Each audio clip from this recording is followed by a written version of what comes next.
Welcome at last to HeroQuest fans. We are live on Twitch, not live anywhere else, but thanks for your support if you're watching or listening somewhere else, like YouTube. Live on twitch.tv/HeroQuest fans. The music you've been listening to is generated with the assistance of AI from Suno.com. Lyrics by me, Kurgan, 2025. And we're playing against the Ogre Horde. As usual, if you want to take control of a hero, the best way to do that is to join our HeroQuest fans Discord and hop into the voice channel known as Quest Talk. Introduce yourself, we'll get you going. We have digital dice created by none other than Ribby, also creator of the Remarkable Rims. And he's coming up with catchy names for his coasters and magnets and other things. Magnificent magnets, conversational coasters, not sure. But anyway, we've all been bitten by the Gen Con bug, and we're getting ready for the convention. So, just to let you all know, we will not have a live game stream on the weekend of August 1st and 2nd. The Rantcast podcast is probably not going to happen on Tuesday unless Strange Bus happens to get some time and decides to do a solo show.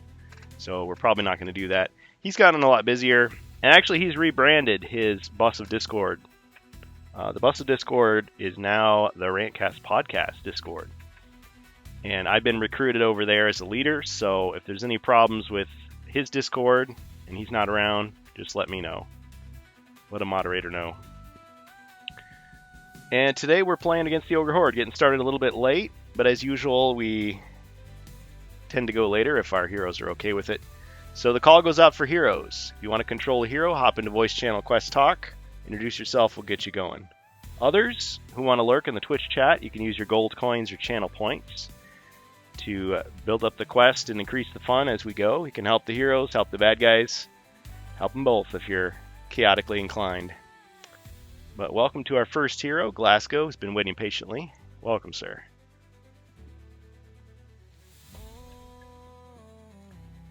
Glasgow Guard. How you doing, my man? You dead excited about Gen Con? Oh yeah, I'm definitely excited. I've been painting up a storm. I was just doing a little painting before this. I thought there's no possible way I'm going to get it all done. And in truth, I won't get it all done. But I've gotten a lot done. I painted my whole orc army. I still want to make another couple passes over it. There's some rough spots, a couple places where, it could look a little better. I've got the Eldar all assembled. I did not get the Dreadnought done. I was going to assemble a Warhound Scout Titan to use as a Dreadnought proxy, which I'm really excited about, but that model is huge, and it's got a lot of little parts, and I'm just not going to get assembled, much less painted. So I do have one that Bohemius gave me that is primed that I could paint. I don't know if I'll get to it or not. I was going to print some extra cards out. I didn't get that done because it takes like 14 days to get them printed and delivered. And I thought, well, I could have them delivered to my hotel room. And I don't know if that's such a good idea. But I am going to bring Space Crusade. I'm going to bring Cyberpunk. I got to get everything packed up. I think Sika Hashem is flying, so he's got all his stuff packed already. I'm driving. It's like a 6-hour drive. Yeah, but I will be traveling with someone this year, so that helps a lot. Yeah, I've seen some of your orcs on the Discord and your Eldar. I did catch up with some of that.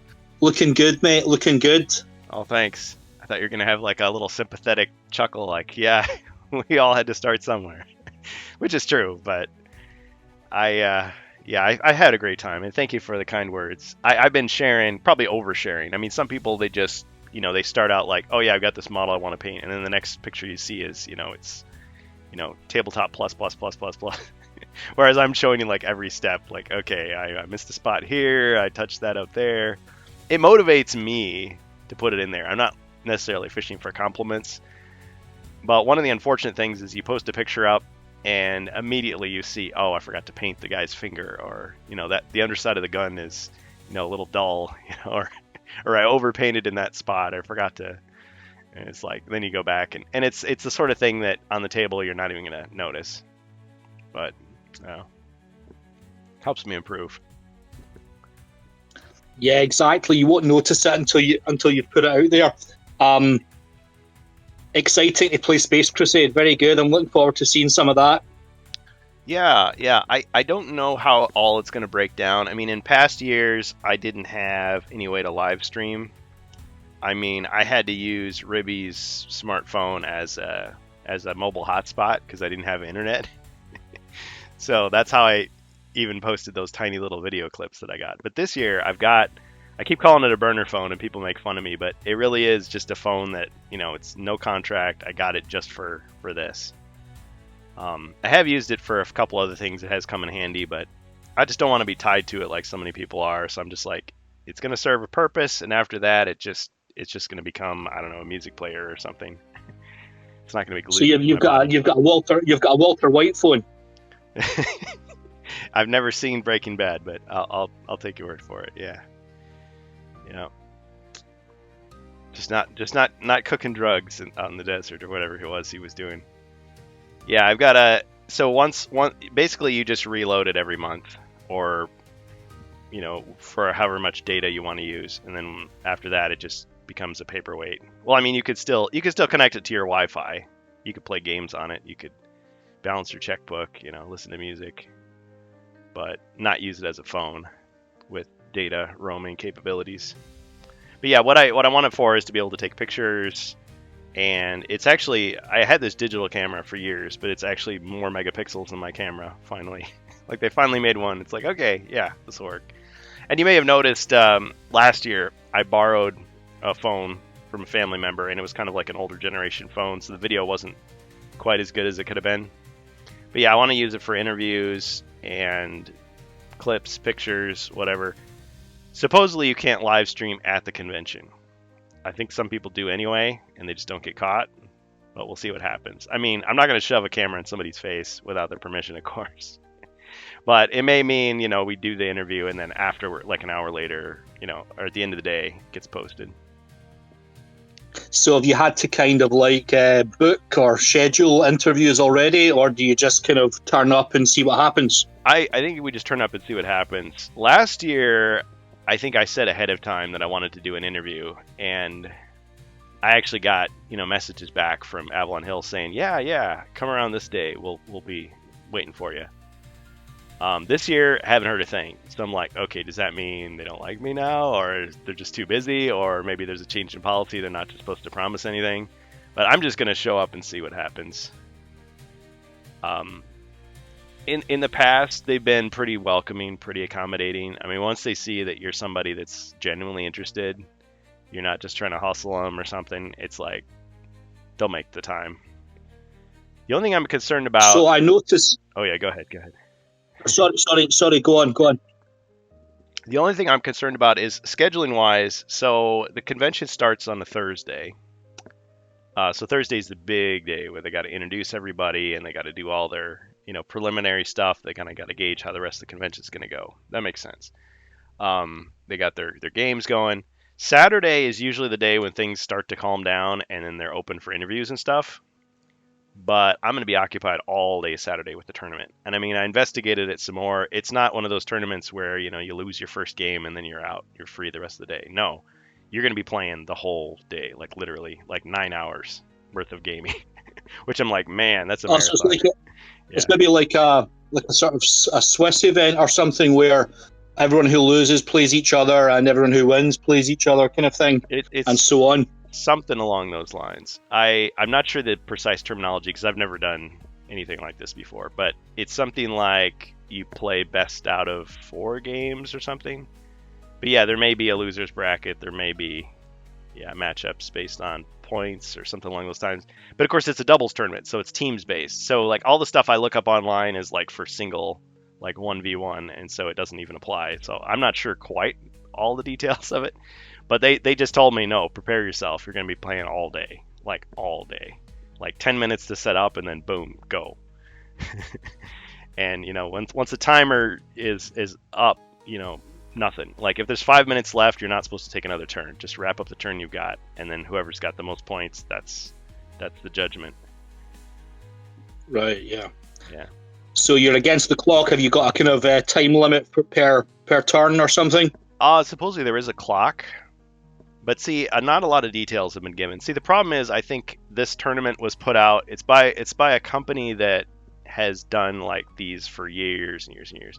And I think they're probably used to the people joining up are experts on this sort of thing. And so there's a lot of like unspoken, stuff that is assumed. Whereas I don't know any of that stuff, and neither does my partner who's playing. So I've just been asking questions and learning little bits here and there. But I think a lot of it we're just going to learn on the day of, and I guess that's okay. I know we got to have our roster printed out, so I'm going to do that. And I've already seen I made a typo, but if you read it, you can see what I meant to say. Like I said, okay, this guy's my warlord, and he's in this unit, but then later I say, no, he's in this other unit. So it's like, okay, well, which one did I mean? Well, obviously the second one, but if they read that, they're probably going to question me like, okay, before we start, you got to say which one it is. Your opponent's got to know. Like, you can't just, I get it. You can't just spring it on somebody. Just like if you're counting your body points, your wounds. If you're counting down, you got to keep counting down. You can't start counting up suddenly in the middle. And if you say this guy's got a shooter instead of a big shooter, you got to stick with that. If you say this guy's, a war boss versus a war boss in mega armor, you got to stick with that. You can't be changing it, because that's cheating. Even in the next round, you can't adjust your army. It's like, okay, yeah, it all makes sense. So there's a sportsmanship score in there that's kind of vague, and it's like, okay, is this just 100% unless the guy's cheating or he's, cussing you out or something? Or is there some other way that people do this? So that I'm a little iffy on. And then there's the question of, like, you might have a really awesomely painted army and get extra points for that, but you might be a terrible player. So how is that all going to work out? But I think the way I'm interpreting the player packet they gave us is that there's going to be a variety of awards. So you're going to have people who are graded on their performance, like they had the most victory points, they had the most wins or whatever. Somebody else, the best painted army, I don't know, the best overall, like, just different things. So I'm just happy to be there. I don't expect to get any awards, but we'll see. It'd be nice to get something, but I mean, it's our first one. So yeah, that's cool. Yeah. I didn't realize there were so many different prizes. That's cool. I hope you enjoy it. Yeah, me too. Well, I get the sense that these guys have done this. The group, it's Best Coast Pairings, I think is the name. They have the name of their city as well. There's a couple different. And I think it's one of those collaborative things. So they got people from a couple different groups that have put it together. But they've done it for many, many years. So I trust they know what they're doing. They worked out the bugs, the kinks from previous years. So, like, they have a thing in there. They're like, oh, you want to use proxies? Go ahead. Just make sure everybody knows what it is. The bases are the proper regulation size. I mean, they're using a rule set that's been around for at least a year. But then they had something in there saying like, well, if there's any changes up till July 20th, we'll incorporate those. Thankfully, there haven't been. But I don't know. I'm going to experience this side of Warhammer 40K, but understanding that this is not all there is to the game. Like, this is tournament play. This is like expert level. Like, most people don't even play the game like this. Most people play casual games, or they just paint, or they play at home. But it is cool to kind of see this, because how often are you going to get 64 people together in a stadium with the big fancy tables and the fancy terrain and go at it for all the marbles. One thing I'm disappointed by, though, so I've got the Orcs team. My partner's got the Dark Angels, which have like a green armor, Space Marines. And the section we're going to be in is orange, not green. I'm like, dang it. We can still win in orange. So when you say that you're playing in doubles, does that mean that it's like you have your orcs with a K against some other army, and your doubles partner has his or her own match against some other army, or is it that your armies are combined together on the same table? The latter, which I'm super excited about. So yeah, it's 2v2 on the same table. And judging by the size of the table, it's going to be crammed. Like there's going to be just two gigantic mobs crashing into each other. You know, with lots of casualties. Now there are some caveats to that. So uh, if you have transports, which I don't have, but if I did, like they would only work for my troops. They wouldn't work for my teammates' troops, unless we both had the same army. So there are a few people I saw. They listed it. They have an app, so you could see there's a double orcs team. So I'm like, oh dang. So they could transport each other around. There's a double Tyranids team. It's like, man, that's gonna be a big, big force. And I don't know. We don't know who we're going up against either. And as far as command points, I'm not really sure. I think the way it happens is each player earns their own command points and spends their own command points. So you can't like use it to benefit your partner directly unless you happen to have the same stuff. So I think the double orcs army might be able to like buff each other's units. But we'll see.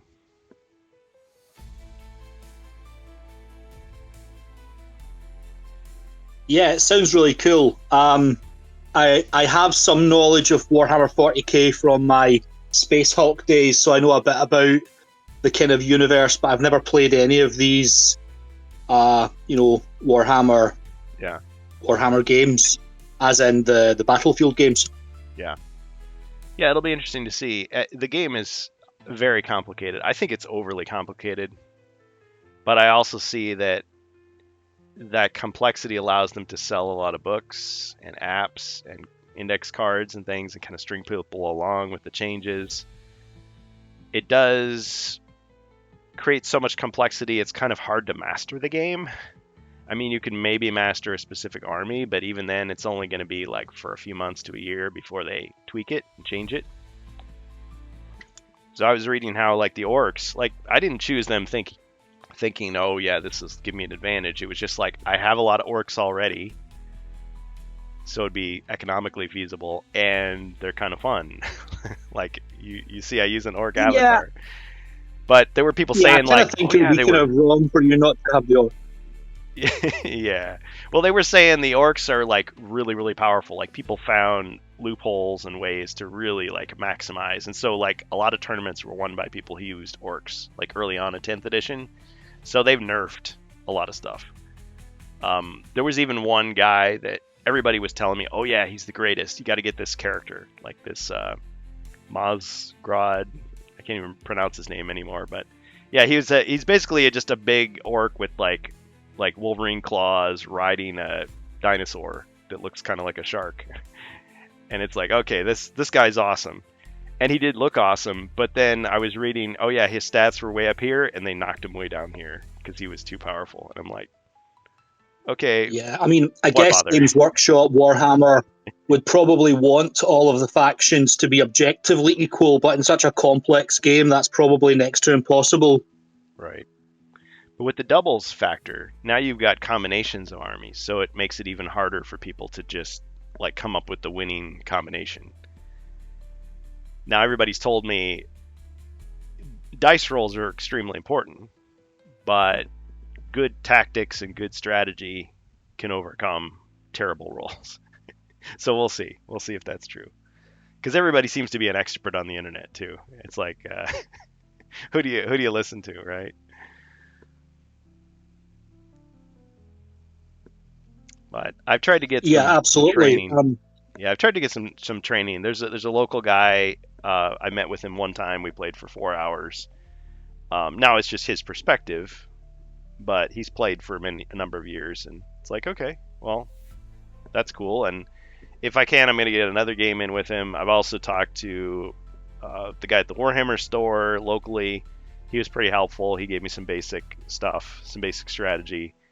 So yeah, I'm just getting some practice. Good. Well, good luck. Thanks. Yep. I printed out T-shirts for my friend and I to wear too. They're extremely cheesy. It'll be fun. Yep. All right. Well, So we've been chatting.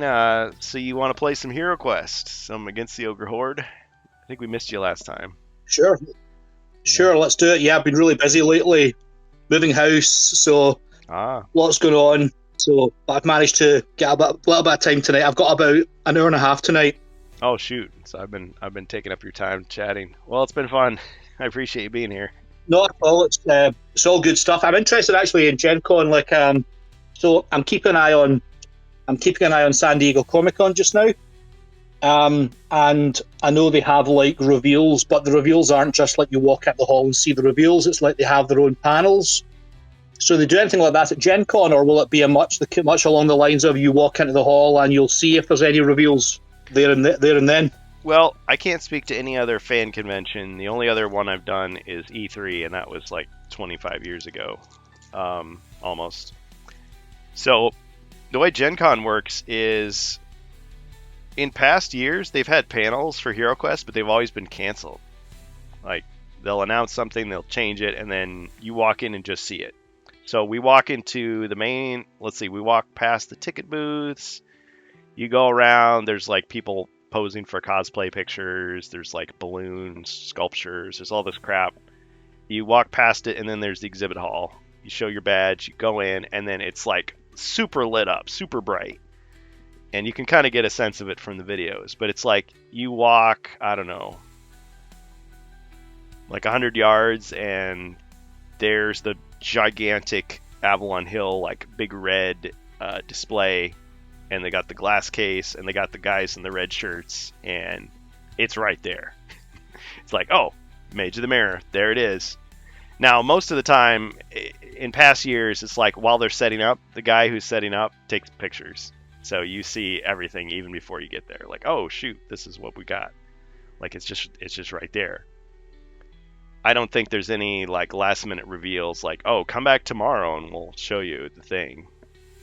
Now, Avalon Hill did do some little Easter eggs. So that first year, 2 years ago, they had against the Ogre Horde, and so they had that they were promoting. So they had the big structure, the big arena structure, and they like rearranged the figures each day. So there was like a different setup, and so everybody was trying to guess, like, well, what does it mean? They put this guy over here. What does it mean? And of course, they didn't tell anybody, but yeah, and they had the swag. All the swag was like right there. So if they had the pads or the dice, it was right there on the table. Like, grab one. Come back tomorrow, you can get another one. The game demos, they had them out. I mean, they would open up new sessions for games, but there wouldn't be any new reveals. So whatever was going to be is going to be. So we'll probably know Wednesday, like what's happening, and we'll see it completely on Thursday morning, first thing, 9 a.m. local time. So that's Eastern time.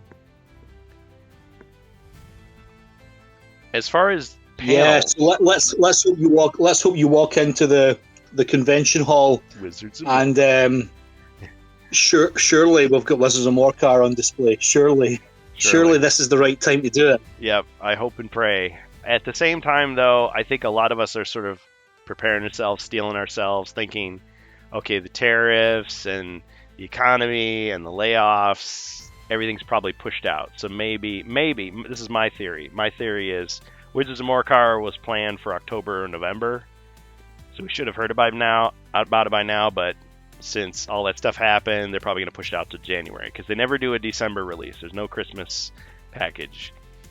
And so they probably just won't say anything, and then later, maybe like at Luca or something, they'll say, oh yeah, by the way, Wizards of Morcar, January 15th or something.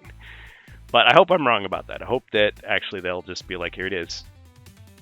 They have pulled that off in the past. They have had stuff that we suspected it was coming, but there was no warning, right? It just came out.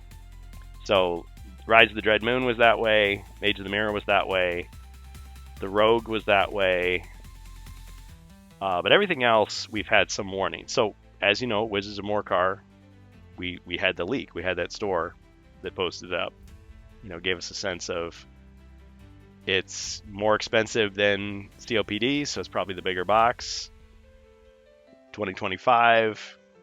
So, that gives us something to go on.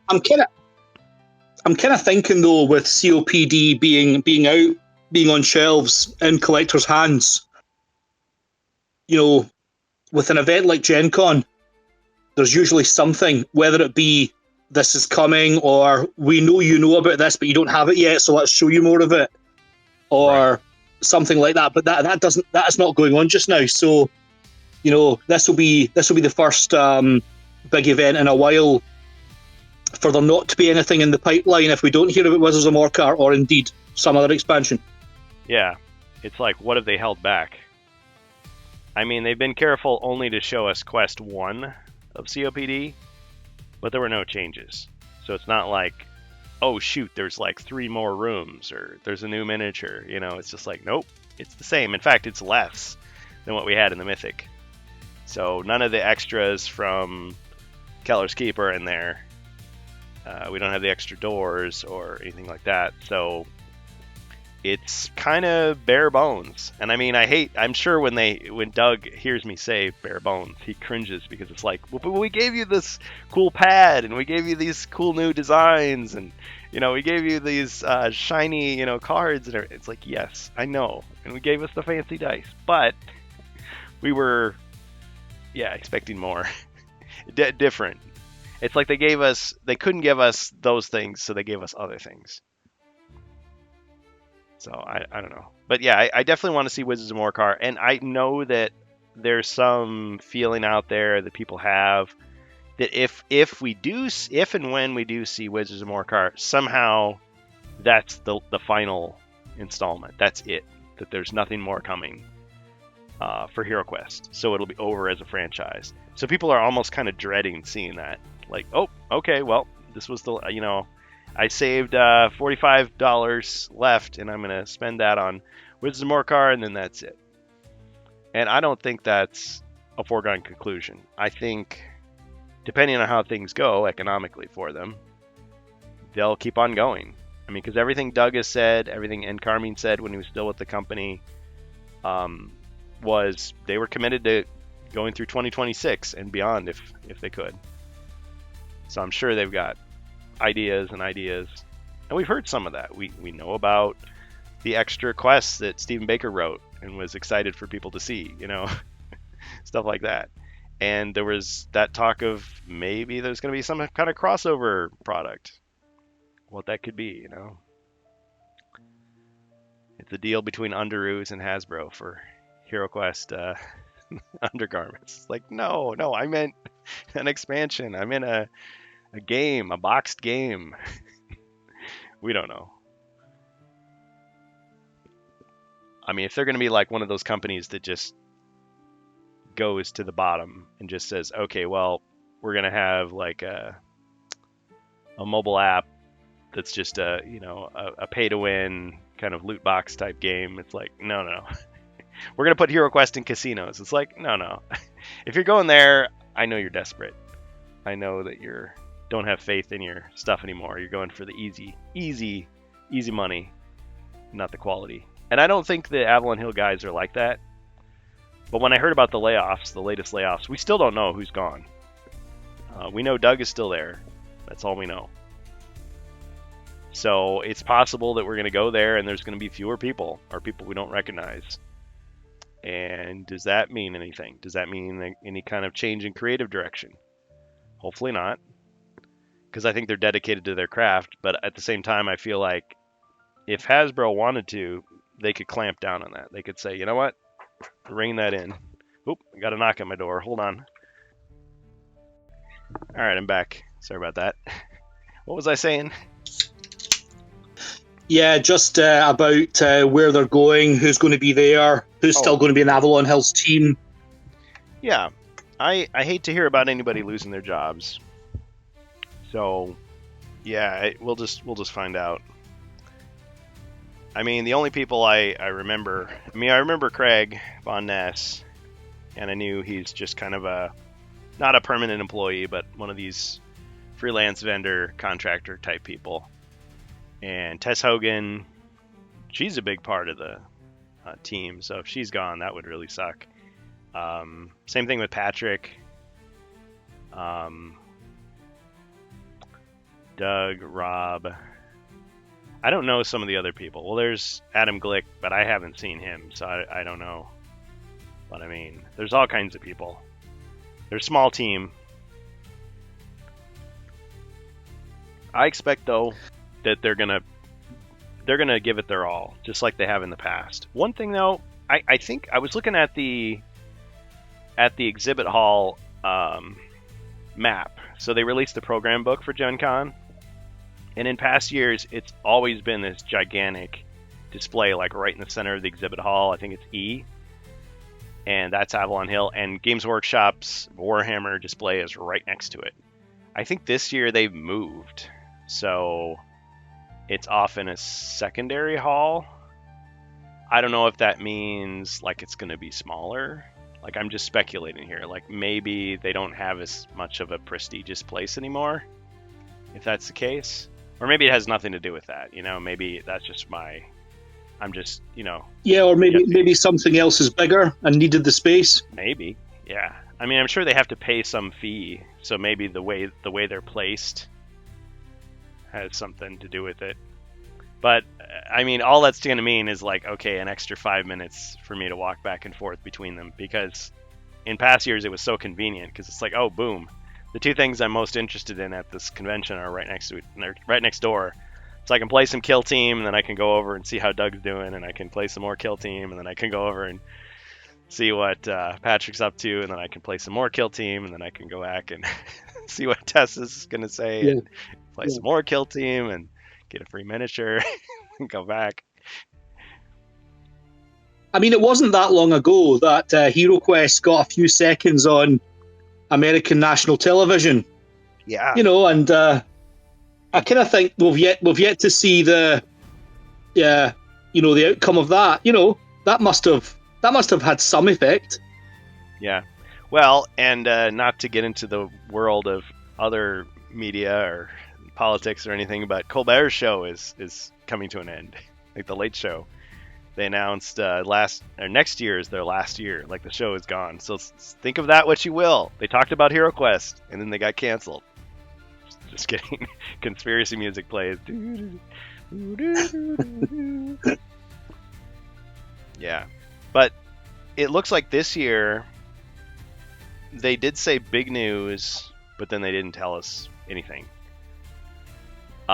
It seems like they're really focusing on the Joe Manganiello angle. They're really leaning into his celebrity. And I mean, to be fair, he's a celebrity in his own right. He doesn't need Avalon Hill to say, hey, check this guy out. He's awesome. It's like Joe's already got his garage band, and he's got his I almost said Roll20. Critical Role connection. And he's got, True Blood and Magic Mike and all that stuff. And he's got his own... I think he's got his own game that he does. Or I don't know. There's some line of products that he promotes. He's got some like clothing line. He's got all these like irons in the fire as far as his celebrity stuff. So that he's still connected to HeroQuest is kind of cool. I guess I kind of saw it as just a cash in. Like, oh yeah, he's here to promote this, and then he's out. But maybe not. But there is a panel. It's a free panel. And I think it's 2 hours. And I was like, oh. I generally don't like panels. I feel like I'm just watching an extended commercial. And I found they're very like artificial, very canned. Like, oh yes, everything is going well. We're so happy to work together. And this is such a good product. And you should buy it. And the future is perfect and great. And everything's wonderful. And, and it's just a reading from cue cards. Like, it doesn't feel real at all. Maybe it won't be that like that, but what I'm really interested in with this panel is, so it's Joe Manganiello, it's like Eric Lang and some lady that I don't know, but I really am only there for Joe. No offense to the other people, but they're going to do their spiel, and then there's question and answer afterwards. It's like, okay, that'd be interesting, but I'm sure they're not going to spill the beans on anything that we want them to say. They're just going to say the talking points they're allowed to say, and that's it. And the focus is more like, what was it like to be a game designer? How did you get into games? What's your favorite game? Like that kind of stuff. So could be very fluffy. And I mean, if Joe is gonna like, do his spiel and then Wizards of Morcar coming out, like what'd you say? Like, I don't know, maybe they could do some kind of thing like that. But then later in the day, well, no, later in the day. Let's see, I think that's on Friday. No, they're having I'll have to double check, but they're having the autographs on Friday. So there's like a 40-minute or hour and 40-minute autograph session for Joe Manganiello. And so people are saying like, oh yeah, I'm going to get him to sign this and that. And I was kind of like, well, yeah, I guess I could bring my Mythic box to have him sign. That'd be kind of cool. Takes up a lot of room in my bag, but if that's free, if he's not going to charge, $50 for it. If he's going to charge, I'm not doing it. But if it's free, I'll do it. But again, the ticket was free. So it would be nice to actually talk to the guy and just ask him a few questions, like, because we're curious, and maybe he would say this already in his talk, is like, what actually happened? Did you have? I mean, were you interested in this stuff? Because you kind of wonder, like, was he interested in HeroQuest to begin with, or did his agent just say, oh, this is probably something you could do, or did Hasbro reach out to him and say, oh yes, we know you and you would be the perfect guy to do this. We want you to write a quest. Was this something he was already working on? Because people were wondering, was this like a D&D thing that he modified into HeroQuest, or did he just have to sit there with a blank page and start from nothing to come up with this? Or did they give him guidelines like, hey, we want you to write a story about a dragon because you're the dragon guy. Go. Or it's got to involve this artifact. And then he had to create something around that. That would be interesting to know. And then the other question would be like, okay, to what extent did he have creative freedom? Because, like the Levi Combs interview was really interesting because it sounded like they select the artist and he has some general ideas. They talk about it. They give him sort of the mechanics and say, okay, well, this is how the stuff works, and go ahead and write your quest. And it's like, so he would write it, then bring it back to them, and then they say, okay, yeah, this is a great idea, keep that. This is a great idea. This other one could use some work. This one's not going to work. But I mean, Levi was saying with Jungles of Delthrak, like, oh yeah, most of the stuff I came up with, they accepted. So it's like, okay, that's an interesting way to look at it. So I could imagine Joe saying something like, he had some ideas, they told him some basic things, and then he basically did whatever he wanted, and most of it ended up on the page. But I'd still like to kind of hear it from him, I don't know. What would you ask him if you had the chance? Well, I suppose it depends whether he's in any way part of Avalon Hill, Hasbro's PR machine. Do they give their associated people edicts about what they can and cannot say if they're right. kind of arm's length partners? So maybe, and then again, that also raises the question if he knows anything at all about Avalon Hill's future plans for HeroQuest. Yeah, he might not. He might know nothing. So yeah. But if he does know something, he might be willing to speak. So right. It's like, oops, wasn't supposed to say that. Well, the way Doug talked about it. So when Encarmine was with the company, so Chris Nadeau, he was like the head guy. So he could say stuff with authority. Like he could just say stuff. And occasionally he'd say, well, you really should talk to this person. They know, they can give you the details. He didn't say, I don't know. He just said, they'll be able to tell you. Whereas when he was gone, and I was talking to Doug, who's, a leading designer, maybe even the lead designer, but he's not like the project head. At least he wasn't at the time. He couldn't say that stuff. He would just say, well, I'm allowed to talk about these things. And if I said, oh yeah, I want to interview Tess Hogan, and he'd say, well, she's not cleared for media. Oh, well, I want to interview Craig Von Ness. Well, he's not cleared for media. Oh. And I was just like, okay. So he was explaining, well, yeah, if you wanted to do like a on-the-record interview with one of those people, I'd have to like be sitting with them at the time and like basically tell them if they could answer it or not. or pre-screen the questions. And it's like, oh, yeah, okay, yeah. I get it. Yeah, they've certainly tightened things up. I mean, remember back, it must have been maybe during 2021, maybe, where, the first hint we got about Frozen Horror was like on someone's shelf behind them on a Yeah, on a live stream or something. that was planned. And Yeah, that was you know, PulseCon. yeah, that was, yeah. Yeah, I mean, that was really cool. it So it's a was. lot more Yeah, controlled now. yeah, and that was totally staged. I mean, they had the guys standing there. It was, I want to say it was Craig Von Ness and Doug Hopkins, and they had it like right behind them. And I think Doug even said something like, "Well, people just have to chill out while they're waiting for the news." And it's like, oh, cringe, but funny. Just Yeah, it was really dad cringe, joke. but really cool too. Yeah, because they're like, oh, they're just toying with us. And then later they photoshopped that screen cap, because everybody posted the screen cap afterwards, saying like, "What's that box behind his head? Obviously, it's the Frozen Horror." So they took that same screen cap and they photoshopped Rise of the Dread Moon onto it. And it's like, oh, what's this? Like, playing very coy with it. Yeah, so I like that kind of stuff. I enjoy that because, yes, on a certain level, I just want them to tell me all their plans. But when they just kind of like string us along and make us guess and provide little hints and little puzzles to figure out, that's kind of fun too, because we're just waiting for next product, and it's like, okay, we can kind of be part of the guessing game, the treasure hunt. Because it's one thing when we're guessing the legacy stuff, like, oh, I wonder what color the wizard figures are going to be, or I wonder how many mercenaries are going to be in the box. I wonder how they're going to handle those, magical traps, or how the spells are going to work. I wonder, how the new quests are going to fit into the storyline they already have. But when it's something completely new, there's no way to guess. It's like, it's jungle themed. I don't know what that means.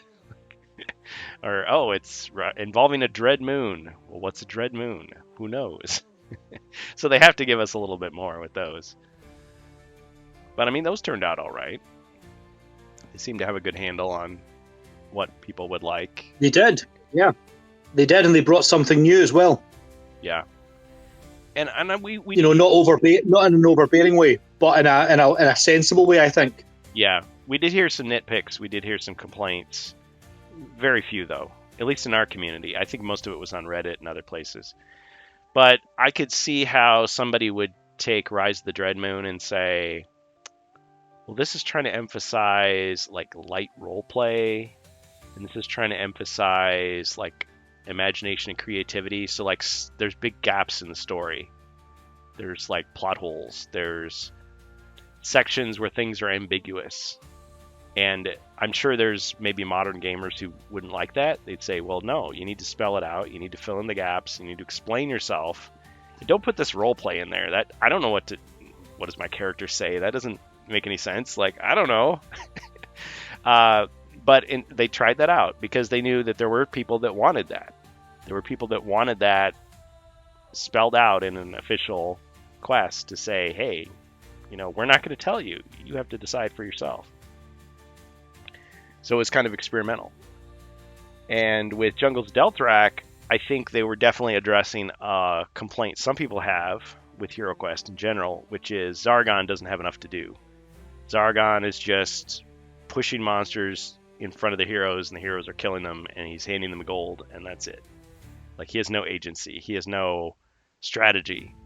Well, do I move the orc left and he gets killed, or move him right and he gets killed? It's like, I like being Zargon. I think it's fun. But I improv a little. You've seen me. It's like, he's not doing that exactly according to the book. And sometimes it goes well. Sometimes I make little mistakes. Like, oh, I forgot to do that. Oh, well, let it go. But Jungles of Deltarak keeps me busy. Like, I'm using all my mental energy just keeping it going. Like, making sure I'm following all the extra rules that they put in. Making sure I'm remembering all the little caveats. Oh yeah, that character can do this, and then he can also do this, and then later I'm supposed to do this other thing. So someone who is bored being Zargon is definitely not going to be bored with Jungles of Deltarak, because they keep you engaged. Like, it's expert level. But then the downside of that is, because I'm so engaged with that, it's harder to do the improvisational things. It's harder to do the imaginative things, because I'm so concerned with like covering all the stuff they do give me. But still, they're addressing what at least some people have asked for in an official product.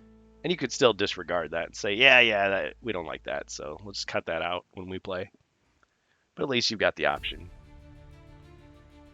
Yeah, and the mechanic of, well, not the mechanic, but the layout of players making decisions about where their quest takes them. Yeah. Alternate paths. It seems because with Wizards of Morcar being ostensibly a big box expansion where they're going to have to do some work to beef it up a bit, then what they've done with Jungles and with Dreadmoon has perhaps given them enough experience, if you like, to beef up Wizards of Morcar in such a way that it would be on par with the other big box expansions. Yep.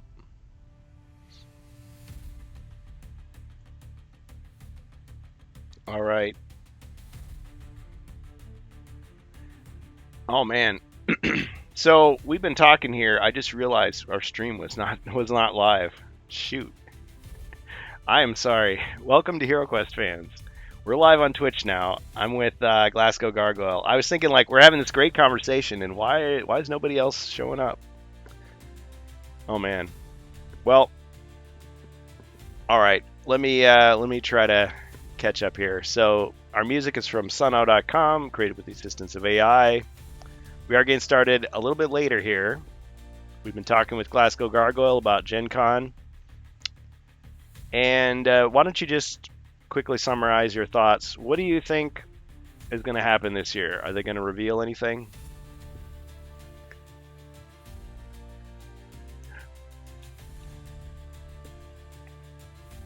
Well, I really hope so. And at the risk of sounding like a broken record, I would expect it to be Wizards of Morcar, at least some sort of nod to the fact that it's coming. Yeah, man.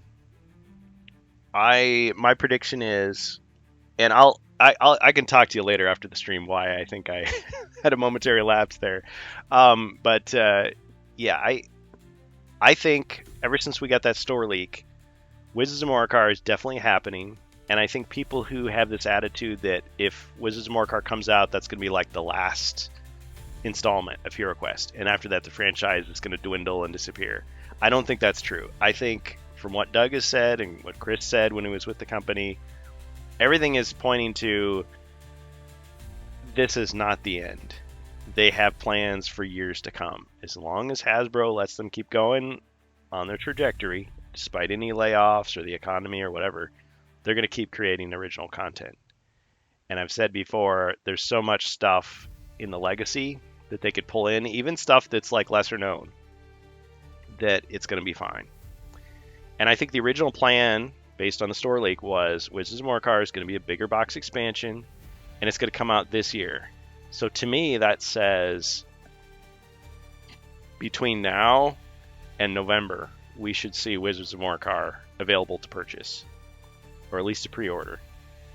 Now, if what a lot of people are suspecting ends up being true, which is we've had these delays due to the tariffs and the economy and everything else, the layoffs, maybe a November release is going to turn into a January release because they never do a Christmas, December release, right? So that's my thought. I would love, and I think you too expressed this before we came on the air, that when we walk into that exhibit hall, and maybe they're not right next to Warhammer in Exhibit Hall E, but they're in C or D, I forget which one it is, but they're next door, that the first thing we're going to see is either we're going to see Wizards of Morcar or we won't. And if we don't see it on that first day, it's not happening until January. That's going to be my prediction. What do you think?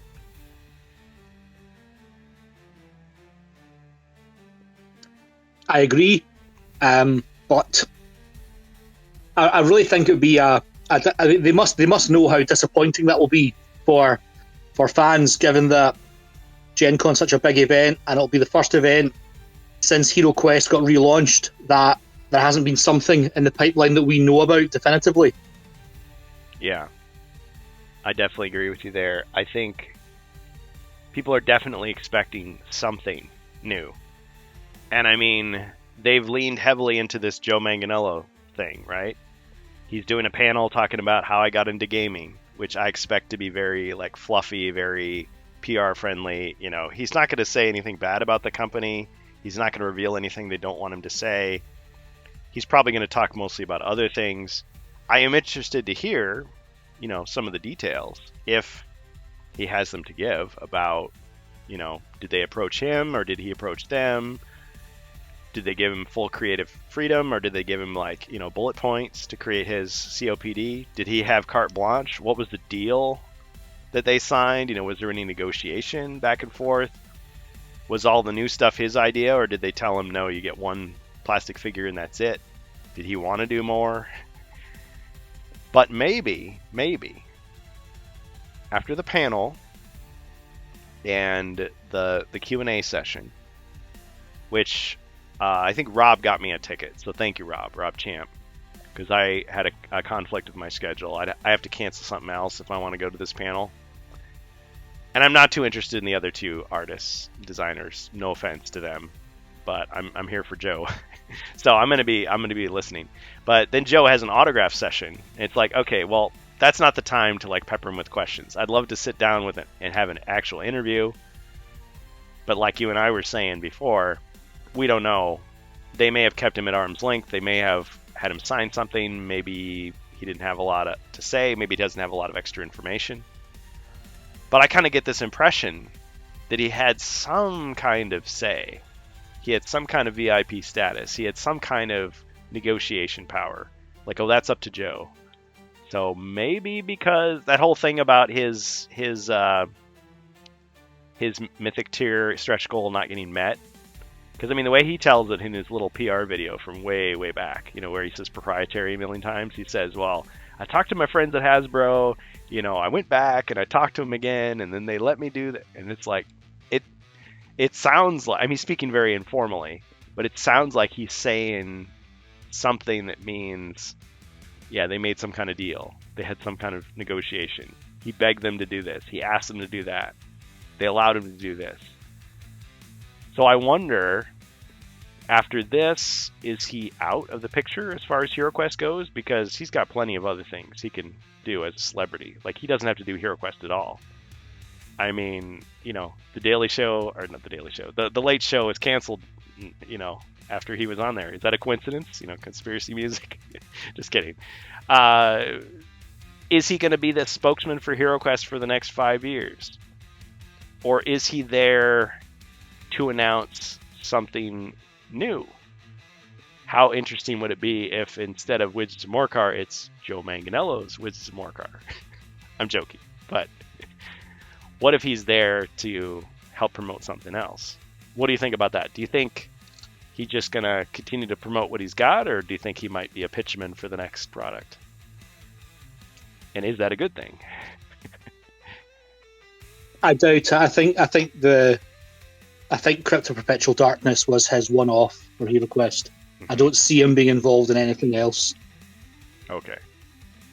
Well, at least not in the short term. Yeah. And I think the way Doug has presented a lot of these things, just like with when Chris sat down for his interviews with me 2 years ago, they have their plan. And they have their plan based on not just what they want to do, but what they think is going to sell. What's going to be the most profitable for the franchise, for the company. Not just to please a few fans, but the majority of the people who are going to be buying it. So that makes perfect sense. Joe comes in, makes his pitch, and this is just maybe wrapping up some loose ends because everything else was coming out, but not his stuff. And people were despairing it was ever going to come out. So this is kind of like, squaring the circle, finishing the, that last step of the journey, saying, okay, well, here's that last piece of the mythic stuff that scalpers can no longer FOMO you with. You can actually buy it. But who knows? If there is a demand, if a lot of people want it, if enough people are clamoring for it, and it looks realistic, like they could do it, maybe they would sign him on. Because his quest pack does end on a cliffhanger, as we saw. So it's a golden opportunity if he wants to write more Dragon stuff for HeroQuest, get more heavy metal cards, complete the set. Now, if people don't want that, it's definitely not going to happen. But yeah, maybe you're right. Maybe there is no plan for that at present.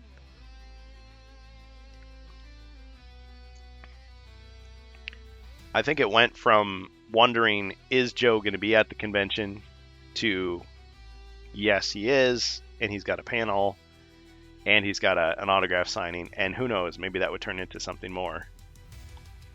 I don't expect, though, I agree with you, I don't expect that, like on Sunday, he's going to suddenly show up, grab the microphone, and say, I have an announcement.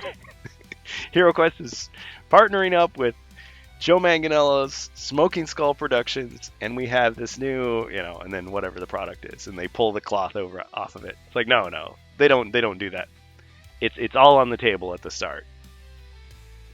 And unfortunately, sometimes things get left off. So last year they were talking about, oh yeah, we're going to tell you when and where you can get First Light, and it didn't happen. Or I think at Luca they said, oh, big things are coming. There's going to be a big reveal, and then it was just a box cover. That was it. Like, nothing more. Like, oh, shoot.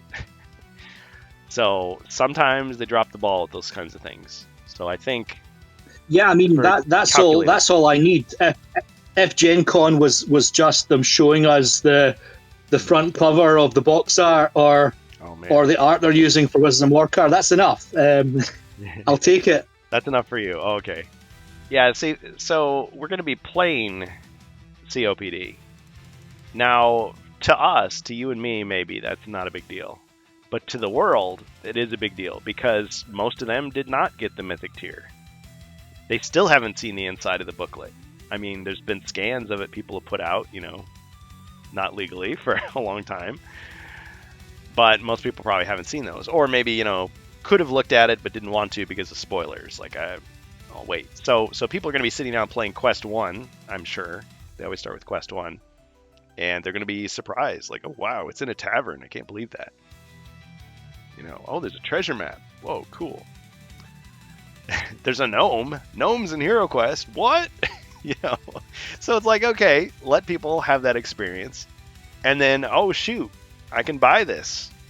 Like August 1st or August 15th or September 20th or whatever it is, I think the release date is still August 1st, so people will get to buy it.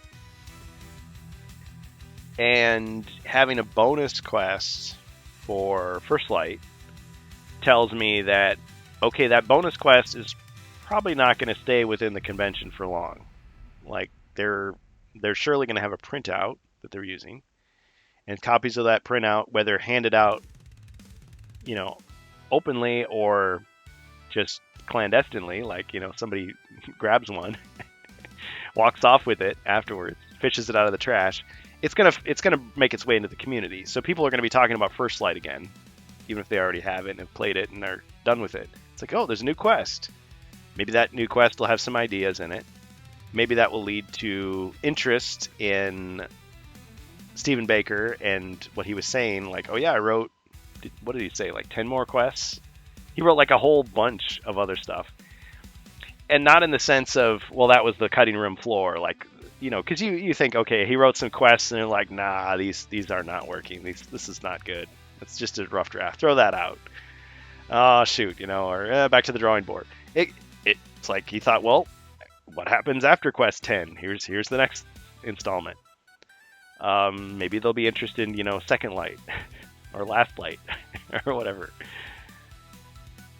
It's been a while since we've gotten a digital quest, a free online quest. I mean, we know those are promo things. That's what Doug called them. That's what Carmine called them. But I'd love to see that come back. And if Stephen Baker's still creeping around in the shadows, I mean, I did not expect Joe to come back. And likewise, I didn't expect Stephen Baker to come back and write 10 new adventures. Like, I thought, he's one and done. He's semi-retired. He's moved on with his life. It's like, nope, he's still in there. So he might have more Who to was do. that? It was about a month or so ago. Someone did an interview with Stephen Baker, which was fantastic. It was fascinating. Oh yes. I can't remember who it was. Maybe you'd know. Was that the Jordan Kurgan, Sorcery? but Jordan Sorcery one yes, on YouTube? that's it. Jordan Yeah. Sorcery, correct. Yes, Yeah, he did yes, too. that's it. He did too. I haven't seen the second one because it was a Patreon only thing, and I'm not subscribed. But Ah, right, okay, yeah, Jordan Sorcery Pod. right. That was really good. Oh yeah. But it also makes me wonder. Speaking about this, makes me think about when if ever do we see anything that expands the use of the cavern board layout from First Light? Was that a one-off? Was that just for First Light? Will that rear its head again later down the line? I suppose a lot depends on what's to come and how long HeroQuest will continue. Yeah, for sure. Because the discussions with Doug and Patrick last year were very much, hey, Jacer. Sorry we're getting started late. Welcome. Yeah, last year, talking to those two gentlemen at Avalon Hill, they made very clear that, so a lot of people were worried that First Light was going to replace the game system, that we're going to stop selling the game system, that everything was going to be about First Light, that they were going to start writing new expansions that required First Light, that had dragons and caverns in them. But they were like, no, that's not our plan. What's in First Light is in First Light. What's in the game system is the game system. Those are going to continue in parallel. And we fully expect there's going to be people who will play expansions right after First Light and never get the game system, or who have the game system who will skip First Light and just play the expansions. Like, nothing's going to change. So that told me, the caverns and the dragon are just going to remain in the realm of homebrew. Like, you design your own stuff. But if Stephen Baker has all these other quests that he's written, and maybe we're going to see one of them at Gen Con and play it, that gives them the opportunity to release more content for people who already have it. So we could see digital releases that use the caverns and the dragon, right? And so then they solve the problem. Like, it's not like you have to buy First Light to enjoy this. Well, I guess in a certain way you do. I mean, the digital quests are, you can play them with proxies, but they work best if you have the expansion they're promoting, right? So, Nightfall, you could play it without Rise of the Dread Moon, but if you have Rise of the Dread Moon, it makes more sense. You can actually use the Spectre figures and all that. So by the same token, this could be using the Cavern board. That's a guess. That's your opportunity, right? So I could see them doing that. I mean, they wouldn't have to. Other companies, I'm trying to think, other game companies don't necessarily have that same restriction placed on themselves. They might say, well, we don't care. You have to own these 3 expansions in combination to be able to play this other one. I think that's kind of limiting yourself, because you know that other than hardcores like us who collect everything, or try to, you're going to have people that are going to play them out of order, who are going to skip over certain ones. And Doug was like, yeah, we're okay with that. So when we write the stuff, we don't expect that you have to have it. So I think having an expansion that requires First Light doesn't seem to work with that. So I could imagine if they release a new expansion that has a cavern board, it has a cavern board in the box. So you'd have 2 of them now. I mean, they could do the artwork differently. It wouldn't have to be exactly the same. It's like they're trying to please people who don't have everything, and they're also trying to please people that, like us, that already have everything by, tweaking the art or changing it around a little bit. Or there's some benefit to having more than one. So, you put the 2 cavern boards together, now you got the super cavern, the mega cavern. You got the double dragons. Get the Dragon Council. Now the Jacer's here. Jacer, do you have any thoughts about Gen Con? I know we did our whole, I guess this is part 2 of our final predictions. Do you think this Joe Manganiello panel discussion or autograph signing is a sign of some other announcement happening? Do you think Wizards of Morcar is going to be announced? Or do you think we're setting ourselves up for disappointment?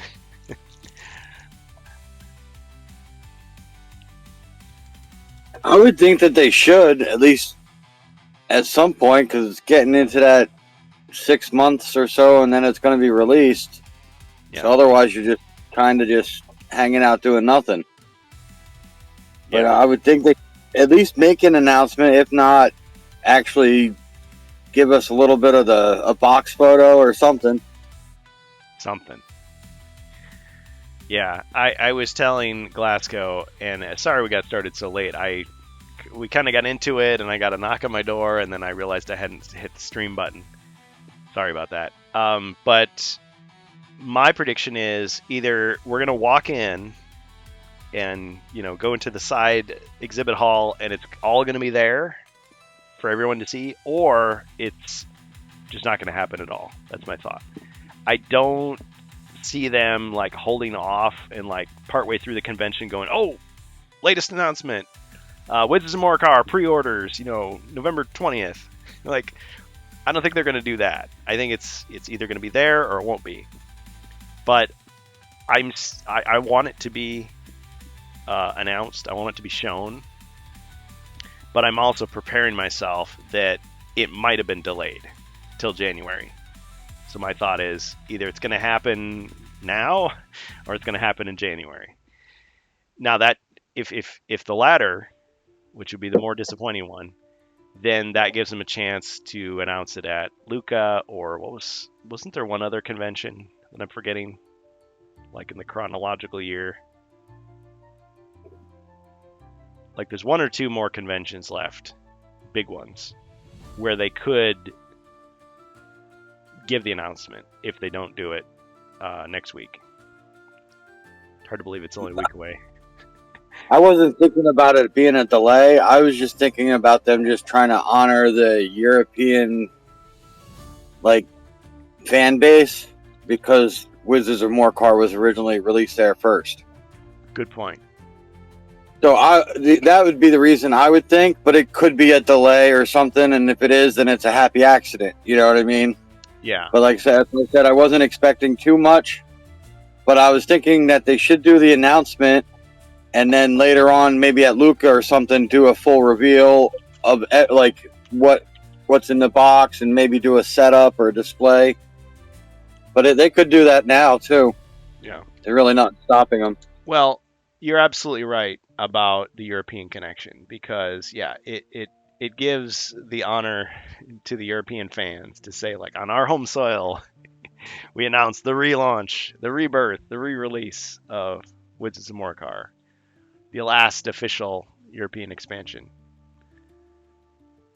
But at the same time, we've also seen, and some of us have kind of like grumbled about it, that they will present something at one convention in one country, and then several months later they'll present the same thing in another country and act like that was the first time that anybody, like it's the world premiere. It's like, no, it isn't.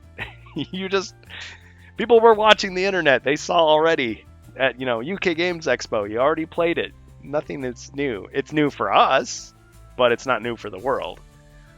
So that kind of annoyance, like I don't think we can assume necessarily that is that. So they could release it. They could release it at Gen Con, but then turn around and show it at one of the European conventions and say, oh, it's the world premiere. I mean, I don't know about you. I try to watch those other conventions, even if they're in a foreign language. Like, they kind of did that with First Light, where it had like 3 soft releases. Yeah. Well, I mean, they could be, very, very pedantic and say, well, no. You saw First Light in the US and the UK and Canada, but then you saw The Departure and what was the other one? Was it The Departure, The Arrival or something? Like they had different names for them in different countries. So like the Spanish and the German version had different titles, technically. Even though it's the exact same game, it's just a different title. It's not Battle Masters, it's the Claymore Saga. Yeah. I love that title. Claymore Saga. Sweet. It's not Space Crusade, it's Star Quest. Yeah, but yeah, that's like you and I want to see, all three of us want to see them to mean what they say. Like, this is the premiere. And yes, you're right. I could swallow my pride and say, yes, I want to definitely learn about it next week. But if they're holding back, or it's just a happy accident so that it can appear on European soil first, fair enough. What do you think, Glasgow? Do you feel any national pride along those lines? Not really, because Wizards of Morcar, when it was released here, it actually wasn't that very well known. I mean, I only found out about Wizards of Morcar years after we played it as kids. Mm-hmm. Against the Ogre Horde, that was different. That came out maybe just before Wizards of Morcar, and we got that. We played that. It was nostalgia, but Wizards of Morcar less so. So, nah, that kind of stuff doesn't bother me at all. Yeah. Well, and I saw how excited like the Italian fans were when they were showing Frozen Horror, and like the German fans got Frozen Horror in digital format way before anybody else did, and it's like and against the Ogre Horde as well. So it's like it seems like every time there's a new release, there's some country that just inexplicably gets the scoop before anybody else, or reacts, even more than you would expect. Like, I would expect, okay, yeah, Wizards of Morcar's European release, European fans are going to be super stoked, and American fans are going to be like, what the hell is this? Convince me that this is worth getting. But not necessarily. Because I think not just us, but thanks in large part to the fandom online, is a lot of people have heard about this stuff now. Because you know about this stuff now. Like, you know about Japanese Hero Quest, right? You know what that is? I'm just asking, Glasgow. Yeah, I want a copy of Japanese Hero Quest. Yeah, 100%. Do you know what Legacy of Sorasil is? No. Oh, I got him. I'm looking forward to finding out. Got him. So there was the PC game that Gremlin did for Hero Quest on the PC, and Commodore and Amiga and everything. Well, anyway, there was a sequel. A lesser-known sequel in 1994 called Hero Quest II: Legacy of Sorasil. And we've since learned that, okay, it was on the Amiga computer and it was on the Amiga CD32, which was one of these multimedia consoles that was not very popular. It's a little too expensive, a little too obscure. But Hero Quest II, so it was Hero Quest, but it had no like physical counterpart, no actual board game version. It was all inside the game. And so some of the stuff, like if you wanted to translate it into a board game, would not work very well. Like the dungeons are huge. Like you'd need like multiple boards to be able to map it out one-to-one. And they had some mechanics that we aren't used to seeing. So like going to a shop and buying spell scrolls. And then you have extra character types. So you had the paladin, and you had the cleric, and the mystic was like a female wizard, and the ranger. And depending on your magic rating, that determined like how effective the spell scrolls were that you bought. So like the barbarian spell scrolls are pretty crappy, but like the wizards are amazing, and the mystics are even more powerful. So it's like, oh, okay, that's interesting. And there were some monsters in there that people were like, this sounds like D&D. So like there's beholders that you fight. And there's like mire men, like these swamp things. And there's vampires and just all kinds of weird stuff. But I mean, the graphics remind you of the Hero Quest PC game. It's just kind of advanced. So like you can fix pick traps by like nailing boards on top of them so you can walk over the top. I've watched some videos and playthroughs, and a lot of people have commented like it feels like a little bit more removed from Hero Quest. Like they don't mention Mentor. It's taking place in this other kingdom that is never mentioned before. There isn't as much of the Warhammer stuff mentioned. It sounds more D&D like, and people are saying like it's really repetitive and boring. But to be fair, you're sitting there at your computer most likely controlling 4 heroes. Whereas we know that's not how HeroQuest is intended to be played. It's supposed to be with, one person with each character sitting around the table. And you're not necessarily playing the game for 8 hours. You're, playing a session for an hour or two, and then, you come back and you play some more. Whereas with the PC game, it's just endless. You play for hours and hours, and then you save your game, you come back, you play it hours and hours. I guess you could do this with the original HeroQuest. I don't think this is a type of gaming that's really, it's kind of died out. Hot seat gaming, where, I'll do my move as the barbarian, then I'm going to get up, and you're going to sit down, and you're going to control the wizard. Then, we're going to play musical chairs, and the next person's going to control the elf, on one computer. It's like the focus now is, no, it's everybody, drop in, drop out, play co-op, couch gaming, head-to-head online. That's what gaming is like now. But there was a time where hot seat games were kind of a thing. So maybe if you played it like that, it would be more fun. But yeah, Legacy of Soracell, there have been fans like on Yulden, which is back, by the way. That website was down for a couple days, and we were all worried that maybe they got hacked or something, but they're back. Well, there are fans on there who've been working for years to try to translate Legacy of Soracell into a physical game. So there's another area that they could pick up a thread, and turn it into something. I didn't have a lot of interest because I didn't grow up with the Amiga. I never had a CD32. I barely heard about the HeroQuest computer game, years later. But I was kind of like, oh, what's in this? And I saw those new heroes, and I thought, okay, well, so I made my own version of the Paladin we've seen, and the Ranger, and the Mystic, and the Cleric. Nobody's picked those other heroes for any adventures yet. And if you asked me, I'd have to dust the stuff off. I'd have to remember what I did. But yeah, there's a lot of things. So, but yeah, my point is, about that stuff. And because you know about it, you can talk about it. And because you talk about it, other people will see it. And people who are just getting into HeroQuest or have just coming back after 40 years will be like, oh yeah, I know about Wizards of Morcar. I want that. I know about Japanese HeroQuest. I want that. Oh yeah, when's the Marvel Winter Special coming back? Oh yeah, those White Dwarf quests. How's Dave Morris doing these days? They're going to say stuff like that. And Hasbro is going to hear that and go, there could be some money in this. Because like Chris Nato was saying, we have everything. We have the rights to everything. So I think there are people who will come back and say, well, how do we know they have the rights to the White Dwarf quests? Because those are written by Games Workshop employees. That was White Dwarf Magazine. That's Games Workshop. Yeah, but we remember they came to the table to negotiate, so maybe they have that.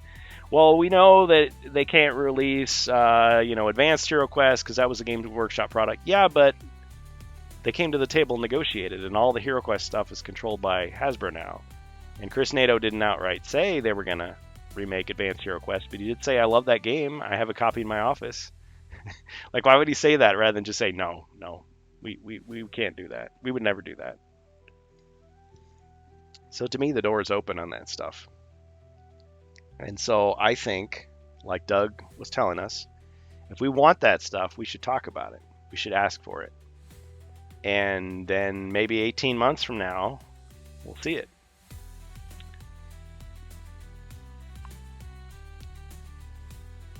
So, yeah. Yeah, well, they have said if you want something, let us know. And the community has definitely let them know about Wizards. So, yeah, seeing just an inkling will be enough to say, right, okay, great, we know it's official now. Yeah. And next we want Japanese HeroQuest, for example. I want to go to the island of Nifon. I want to fight Grimdead. I want to stop him from resurrecting the evil god. I want to wield the legendary silver sword, the flaming flame axe, and the ice bow. Yeah, I want to gamble. To maybe raise my body point. the expansion won't. Maybe the expansion won't be called Wizards of Morcar. Maybe it won't be called Wizards of Zargon either. Maybe it'll be Wizards of Grimdead. Wizards of Grimdead, presented by Joe Manganiello. Joe Manganiello's Wizards of Grimdead. Heavy metal cover. Yeah. Speaking of heavy metal, oh man, so on the Rantcast we sometimes talk about the celebrity deaths. So Ozzy Osbourne, rest in peace. Hulk Hogan, rest in peace. A couple other people that were famous. Yeah. So, I don't know. I guess it really doesn't touch on HeroQuest much. I mean, we play some heavy metal music in the background for some of the fights. We do wrestling moves on the game. So, I think there's a lot of pop culture that slips in now and then, whether we realize it or not. But yeah. Well, guys, do we have the energy to play HeroQuest today? Because it's just today, tomorrow, and then next week we're taking off because of Gen Con. I gotta play some Warhammer. Normally I'd say yes, but I've only got about 10 minutes before I'm going to have to go, I'm afraid. Oh, shoot. Well, I'm sorry. Sorry about that. I guess if we'd started on time, you would have had an hour and a half. What about tomorrow? No, not at all. It's been great fun talking about the future of HeroQuest and Gen Con in general. Mm-hmm. Okay. Well, will you be around tomorrow, Glasgow? Or Friday's kind of your day? Actually, I will be around tomorrow. Yes, I will be around tomorrow, and I hope to do a rare appearance in Jungles. Oh, sweet. Well, we'd love to have you. Yeah, that'll be 7 to 9 p.m. Central, which I know is kind of a crazy hour for you, but if you can make it, great. But yeah, I think we jokingly were going to take over your elf at one point, but it ended up not happening, so you're fine. But for Jungles, yeah, I managed to catch up with the YouTube stream of the Last Quest, and Bohemius. Fair play to Bohemius for picking the water spells, and some of the other elf spells. I thought, yeah, good for you. Okay, you were like, you better not, don't you touch it. No, screaming at the screen. Yeah. I think I'm thinking back. There was a time I think somebody had a wizard, and they weren't there for the next session, so somebody else controlled the wizard, and they were just like, "Why am I waiting? Let's use the spells now. Like, use them." And then they came back and they're like, "Wait a minute, where'd all my spells go?" It's like, well, you weren't here. And the other wizard was like, "I need to use this stuff." So that's why. Because we passed the character sheets from session to session. Well, Jacer, I think you are a Warhammer guy, aren't you? You have like 100,000 points of some army. I don't know if it's that much, but yeah, I have a good amount of Space Marines. Okay. So yeah, I got. Do you know anything about orcs in 40K? Not really. Okay. I know a little bit on the lore side, and I know at how one to kill point them. I had converted most of my orcs. I've had put them on a 32 mil base so that I could use them. Yeah, that was a change. That was for 8th edition. Yeah. But that's why I had some random orc boys running around. Well, so as you know, I'll be in the tournament, and I've just spent the last several months just painting and taking a crash course on the rules. I had a really cool guy. Don't bother shooting. Run, charge, kill. Chop, yeah. yeah, your shooting sucks. Exactly. If you need to shoot, the Gretchen's got to do the shooting. Well, I do have, so I mostly have infantry. So I've got 1 unit of Gretchen. I've got 3 units of 20 boys. Of course, it's like 19 boys and a boss knob. And then I've got 2 war bosses. And I've got a pain boy, which is like a field medic, basically. And that's it. Oh, and 6 Def Coptas. So I've got my squadron of flying vehicles. So those have rocket launchers. Some of the orcs have rocket launchers, but the majority of them, just have their sluggas are going to miss, and then they're going to run up and use their choppers to chop. Yeah, pretty much.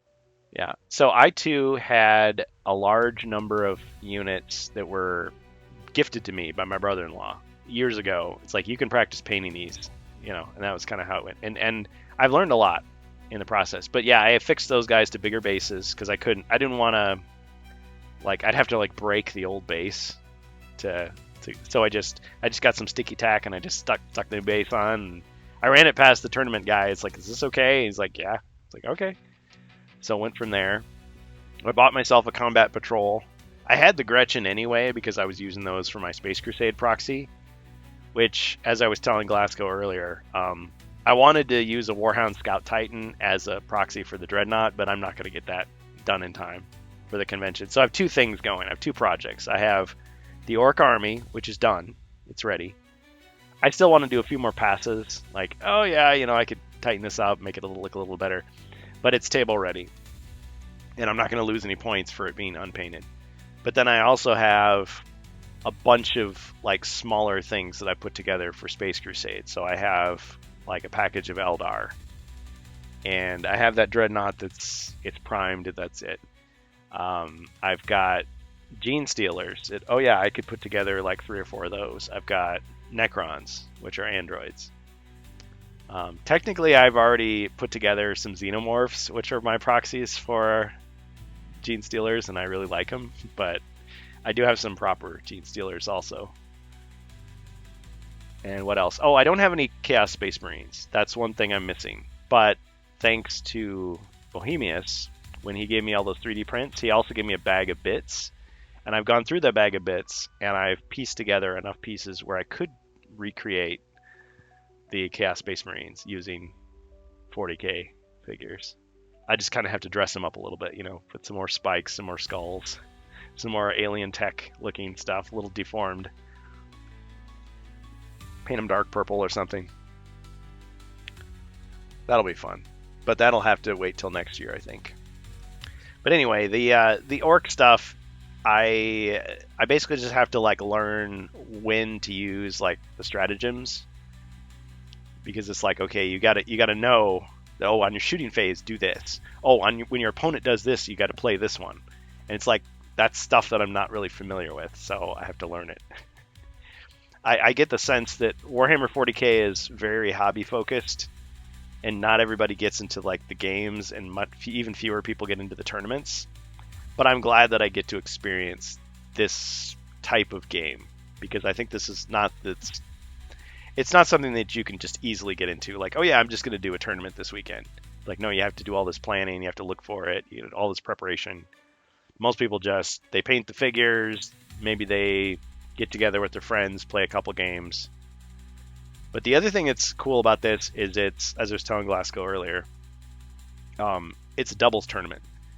So what they've told me is you're going to be playing like all day Saturday, which the only problem with that is, okay, yes, it's good, you get your money's worth, but then I'm thinking, when am I going to have time to interview Doug and the others if Saturday's the day?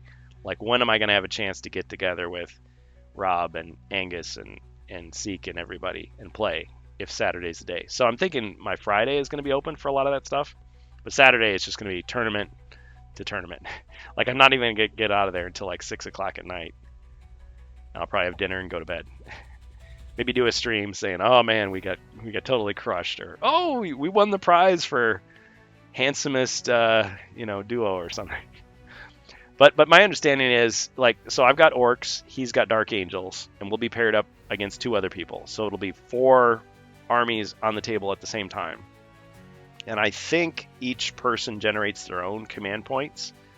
And since we have different armies, it's not like I can, buff his stuff. Whereas some people there's like a team of 2 orcs, or there's a team of 2 Tyranids, or I think there's a team of like 2 Space Marines. So those guys could be able to buff each other in some circumstances. Transport each other around, use their command points to help each other, that kind of thing. But we will just do independently. So we're kind of talking over our strategies, like, because he's a more experienced player than I am. But I don't think they got rid of a lot of the aura buffs on a lot of the stuff. Okay. So a lot of your whatever officer you have with your unit, or whatever you add to it, like it would be like the captains or the whatever lieutenants. But I'm not sure on the orcs if it's just another knobs or whatever your special units, when they usually get added to a unit and then they buff that unit. So you gotta I know there's a couple things. I didn't go into all the changes from 8 to 9 to 10. Yeah. Yeah, But yeah, there's a lot of the aura buffs went away. Okay. Yeah, when I was first gifted this set, it was 8th edition. And I read some of the book, the Orc Codex at the time, and a lot of it, my eyes glazed over. I'm like, I don't understand. I can't remember all this stuff at the table. Like, this is going to be too hard. So I mostly just read it for the lore and, artwork and that sort of thing. But so with 10th edition, I didn't have to relearn a lot of stuff, but I did see, you download this thing and then it's like, oh, that's out of date. There's these changes. So then you download the errata and then it's like, oh, that's not up to date. There's this new thing. And so I was constantly like scribbling stuff out, and like I ordered some figures and then I returned them because I was like, oh, these guys have been nerfed already. And, because first they were like, oh, you got to use this character. He's the best. And it's like, no, he's not the best anymore. He's not as good. Thanks, Rob. Yeah, so Glasgow had to go. I'm sorry we couldn't get him into the game, but tomorrow, I don't know. Since it's just you and me, and we just kind of got started so late, do you want to play some, or should we just keep talking? Like, I don't know. My plans kind of changed. What do you think, Chaser? I'm actually looking to jump in the pool. It is almost 100 today. Oh, dang. I was Gold Public says, play it! Oh, man. Well, okay. You cool off, man. For sure. I'm glad you're here, though. Is anybody else who's listening live on twitch.tv/HeroQuest fans, anybody want to play some HeroQuest? Maybe for an hour, or should we just keep chatting? Tomorrow we're definitely going to play, but today has just been a weird day.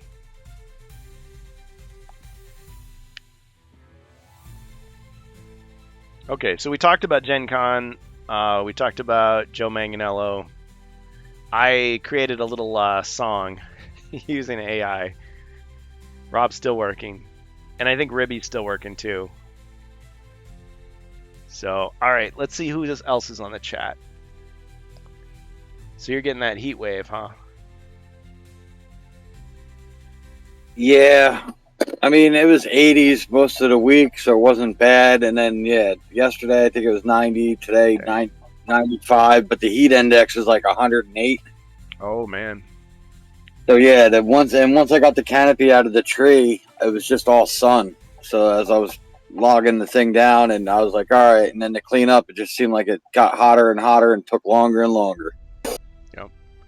Well, looks like it's 80s around here, low 80s, and we got some rain. It's been high 70s. It hasn't been too bad. I think a couple weeks ago we had some major heat around here, but yeah, stay cool, stay hydrated.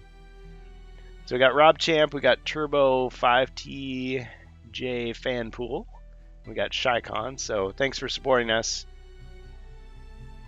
Yeah, usually we get a game going about 2:15. I was late anyway. I got a knock at the door, and I'll tell Glasgow about it. But yeah, we had some, let's just say, some issues with our neighbors, unfortunately. But I think that's working itself out, and, it doesn't really mean anything for us. It's just kind of just delays some things, kind of throws some things off. But yeah, I am really looking forward to the convention. I'm actually looking forward more to hanging out with our friends from the stream and from the community more than I am the official stuff, because like we've been saying, at this point right now, we're not promised anything except things we already know about. First Light, COPD, Joe Manganiello. But yeah, we're definitely hoping for Wizards of Morcar. We're hoping for some kind of surprise, some kind of new thing. Because yeah, it's fun to get, new dice. It's fun to get flyers and artwork and stuff. But the real thing that we come for are the new games, and then the chance to actually sit down and play those and react to them and that sort of thing. But whatever happens, we are planning, if we can't do a live stream at the convention, then we'll do something afterwards. So Ribby will probably do something on bourbon and board games. I don't know if Seek Shem's going to do something on his YouTube, but I mean, Rob Champ's got a YouTube. You've got a YouTube, Jacer. So, and I expect all of our friends. I mean, AshQuest, Amalgam Ash, he's actually going to be there, I think. Have you heard him say anything different? Like, oh, I'm not going, or I'm really excited to be there.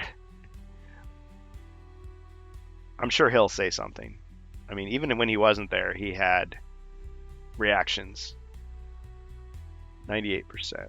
Oh, man. So we're getting close to that arena battle challenge. Wow. Okay. Yeah, I just threw $2,000 in there, so there's like Dang. about 1,800 left to fill. Okay, and just so everybody knows, we are not one of those channels where we're sucking up people's money. These gold coins are stuff that you've built up when you've been playing as a hero, because it builds up over time. Yes, you get more when you follow.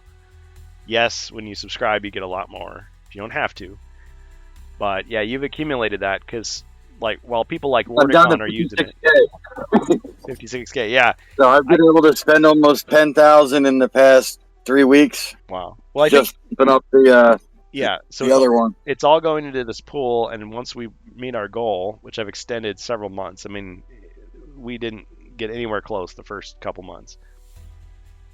We'll do a special arena battle to celebrate that, unlocking that. And yes, that will take some planning, so it won't happen right away, but it will happen very, very soon at this rate. Well, the thing is, when the channel first started, of course, there were no viewer rewards at all, because that's not how Twitch works. You have to work your way up to affiliate, so you basically have to get 50 viewers and a certain amount of engagement, been around for a certain amount of time, and then there's some stuff where it's like, okay, you have to stream on, like, what was it, 7 different days and 30 days or something like that. So you do all that, jump through all those hoops. You got to sign some agreements, they put some restrictions on you, so some of it kind of sucks, but it's still reasonable enough that, you know, you can still be your own person, you can still be creative, do your own thing. And I mean, for the Rantcast, we were just like, affiliate, screw that, we're not going to do that. Why do we want to run ads? You know, we're just going to do what we do.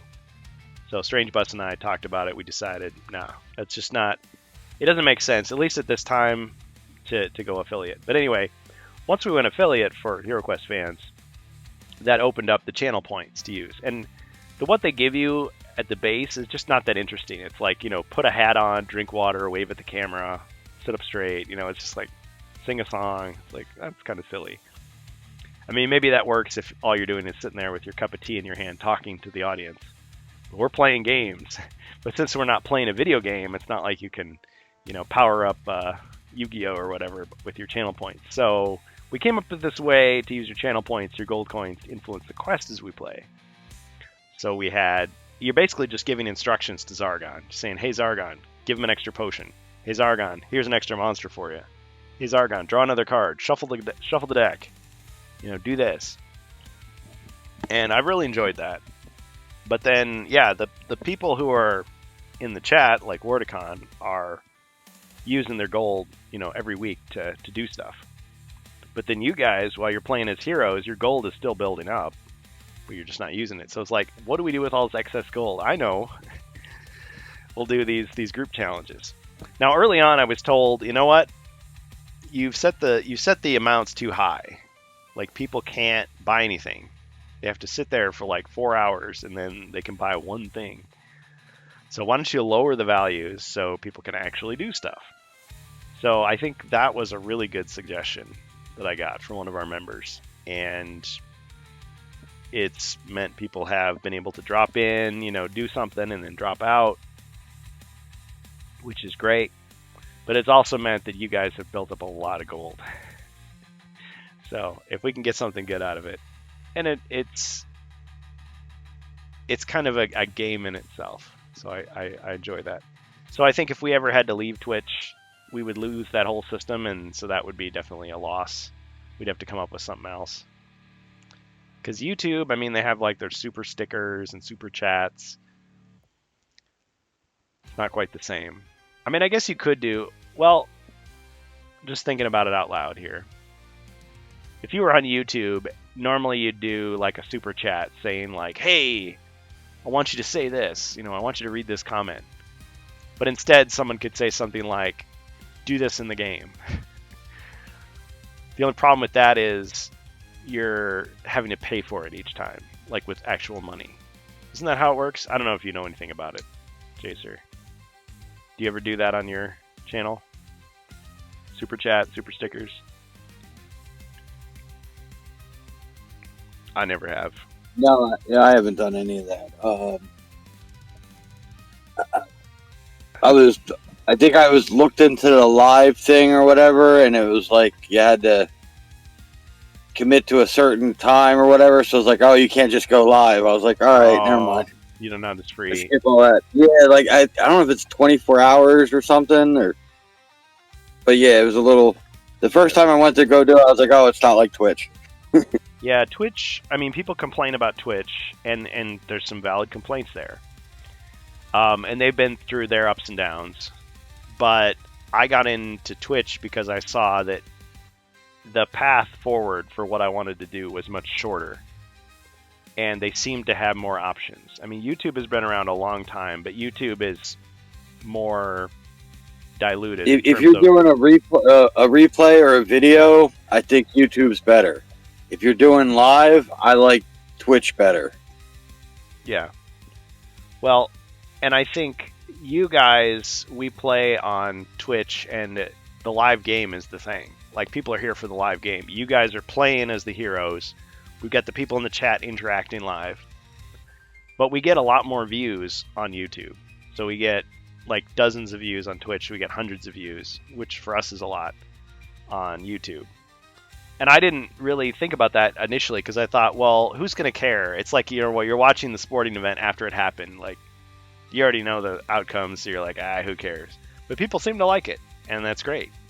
And I'm happy for that. Yeah, well, and after, like, Twitch pretty much shot themselves in the foot with only, holding 2 weeks or whatever. They delete your videos, yeah. Yeah. Well, and they implemented this new policy. That was a little different, too.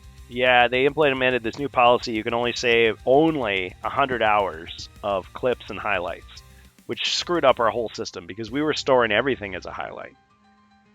Like, that's how we operate. Yeah, you're doing the whole thing. That way they could watch the replay indefinitely on Twitch. And it kind of, like I said, it forces them off platform to do that because you're only going to have so much. Yeah. I think a lot of people wanted to use both YouTube and Twitch as a get-rich-quick kind of scheme, or a way to have a job playing games or entertaining people. And unfortunately, that has not worked out. I mean, it's worked out for some people, but it feels like you get a bunch of people that get rich off of it, and then they change the system to make it so that it's harder to get to that place. So YouTube is now with the AdSense too, yeah, where they kept lowering the rate. So all the people were trying to get, the 100,000 subscribers, and and then it's like, all right, and then they end up dropping the rates after a little while anyway. So yeah, the AdSense made a lot of people rich real fast, and then it kind of just tanked out. Yeah. But I mean, I think it was kind of oversaturated too. So if you're gonna have everybody going for the ads and the ad revenue, then there's less of the money to go around. Yeah. And so then people went over to like Patreon and like basically begging for money or having merch shops or donate or their channel isn't even a channel. It's really just an advertisement for something else that they're going to charge money for. And we're not going to get into that, but I never got into it for the money. I mean, there was kind of a little idea in my head like, oh man, wouldn't it be great? I could just play board games and I wouldn't have to work. But it's like that quickly went away. It's like, no, that's not going to happen. So for YouTube, yeah, like, I am at the point. If I make $10 a month or whatever, hey, I can buy the next Hero Quest expansion when it comes out. Yeah. I've made enough money that I could like set aside that money and say, there, I can buy an expansion with that. But I mean, I've blown that money completely when it comes to like merch. So like all these t-shirts that I'm bringing to the convention, that's out of my own pocket. So it's not like I made a profit doing this. Now, people have been telling me, oh, you should just open a merch shop. Just, sell the t-shirts. It's like, okay, well, then I got to worry about, like, okay, is this, not using the official logos and changing it around so it's, compliant with the IP. I'm not going to get a C&D notice from Hasbro. I got to, there's all that to think about. But for now, it's like, yeah, I give away the stuff, builds goodwill. Maybe some people check us out. That's nice. I mean, the utility I get out of it is the fun of playing the games and sharing the ideas. And, I feel like I've made some friends here. I think of you guys as friends, even though a lot of us have never met outside of streams. And that's really cool. And you can't really put a dollar value on that. So there's different things. And on YouTube, I am at the point where I could monetize it.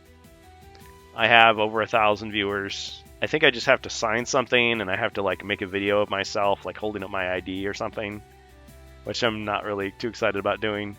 But if I did that, okay, now I have to worry about my content. But I mean, for the most part, like, we don't use profanity or we edit it out on this stream, so that would work. But then, yeah, it's like I feel like then you're beholden to them. Like if they don't like your comment or somebody false flags your stuff, they can take away the money to like, threaten you, demonetize you. But honestly, at this point, I'm just like, maybe it's against the terms of service, but I don't care if people block my ads. If you want to run an ad blocker on HeroQuest fans, go right ahead. I don't know about it. I don't care. This is not my livelihood, so I'm not going to be upset. But for some people, that would be the worst thing to do to them, So that's just your personal choice. You have to decide. I know some people don't like the ads on here, but I think if you subscribe, that's your choice. It shouldn't take away the functionality. Like when you guys are playing, you're on Discord, so if there's an ad playing, that doesn't affect you. We're still, our conversation just continues on. So I think it's a pretty good system. So I would have to rethink the whole thing if we were on YouTube exclusively. Because people always talk about, oh, Twitch is going away, Twitch is going to collapse. But so far, they haven't. And I mean, there's some stuff you can do with YouTube too, with the chat, and I want to say you can. I don't know if it's the same as all the stuff you can do on Twitch, but there's some things, like I said, that I know you can do using, I guess, scripts or bots or whatever on YouTube as well. Yeah. I just don't know how it all works. Yeah, I guess I haven't seen the extent of it. I mean, I know that there's collaborative streaming, there's polls you can do, but it seems like Twitch is already, we have such a good system already. I hate to change it, unless I was forced to. If there was another platform where we could do all the same stuff we're doing now, the same or better, I would go there in a second. But at the same time, like, I'm always concerned about different things. Like, I'm concerned about somebody deciding that our content is not worthy and trying to sabotage it somehow, or trying to censor it or take it away. I'm not worried about Hasbro suing us, because thankfully they don't do that for people who host these game streams. But if something like that were to happen, I think the most trouble we've ever had has been with music. Like if you play a few seconds of music that's copyrighted by anyone, they flag it. And at first they tried to they say, oh, you have to cut it out, or they mute it. Like Twitch would mute you. So there's just silence. And on a talk show type of format, it's terrible, because it's like, okay, now you just wiped out our conversation. If they take away the ad money, it's like, oh, who cares? Unless it's a strike. So we've had to be very careful with our music. So for a long time we used supposedly royalty-free stuff, and we ran into some problems because like the Alexander Nakarada stuff was really cool, but then his domain changed, and so it was like now all the videos were getting flagged because the new people who had the domain were not compliant with the old stuff, and so he had to change it. And there was another guy, he had really good music, and he said it on his website, but it was kind of buried. you had to like really read it carefully. It was like, oh, your video is going to get flagged immediately, but then you have to talk to me, and then I'll give you permission, and then you have to like post the script on your video, and then later it'll get unblocked. And it was like, that's a crappy system. I don't like that. So I didn't use the stuff again.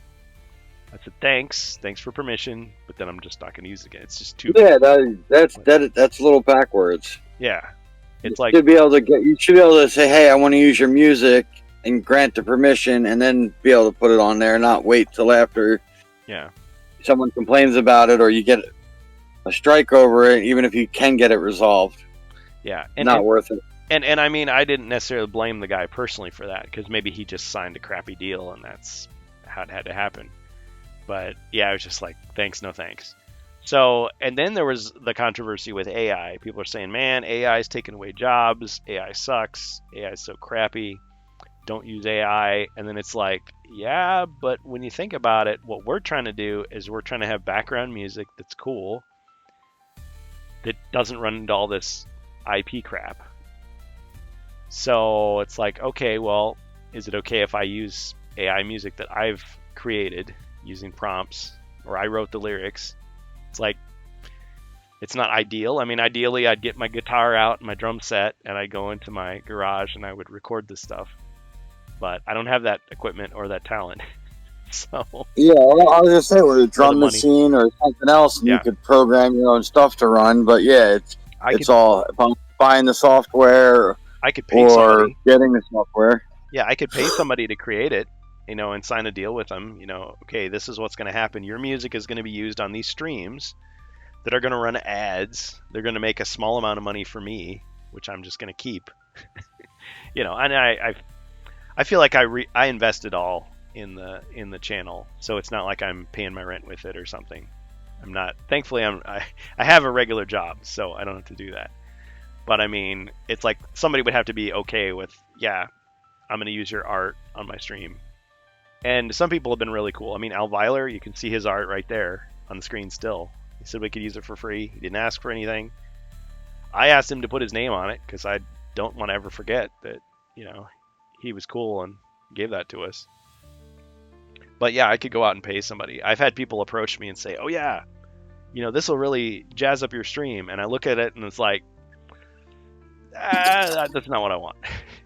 I don't need a little anime character, popping up and, doing a little dance while I'm doing my stream.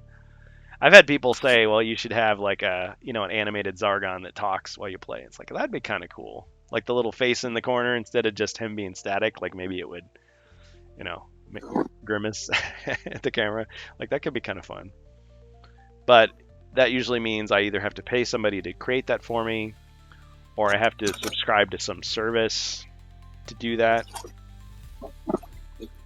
Like even the Suno.com stuff, you have to pay at least an initial fee if you want to be able to run the stuff commercially. Because you can create all kinds of songs, but if you're going to run it on a thing that runs ads, technically you're supposed to have like a premium subscription. But we're just trying to make it here. and that, if we find a better solution, then we do that. So if any of you out there know of another platform that could be a backup or a supplement or a follow-up, like people have told me, oh, you should get on Rumble, you should get on Kick. I don't know anything about those platforms. I've tried to learn, but usually I'm so distracted with this that I just haven't gotten very far with it. Rumble had a good, I guess, kind of a good hook or whatever with the videos competing, and then whatever one gets the most views each day in each category gets awarded like a prize or whatever it is. That's cool. So a little different way of promotion. One other concern that I have is, let's say I add another platform, because right now Twitch is the exclusive supposedly, and I gotta wait 24 hours after the stream ends, then I can put it on other platforms, and so it always goes right to YouTube after that. And so eventually, because of Twitch's new policy, the videos get deleted from Twitch.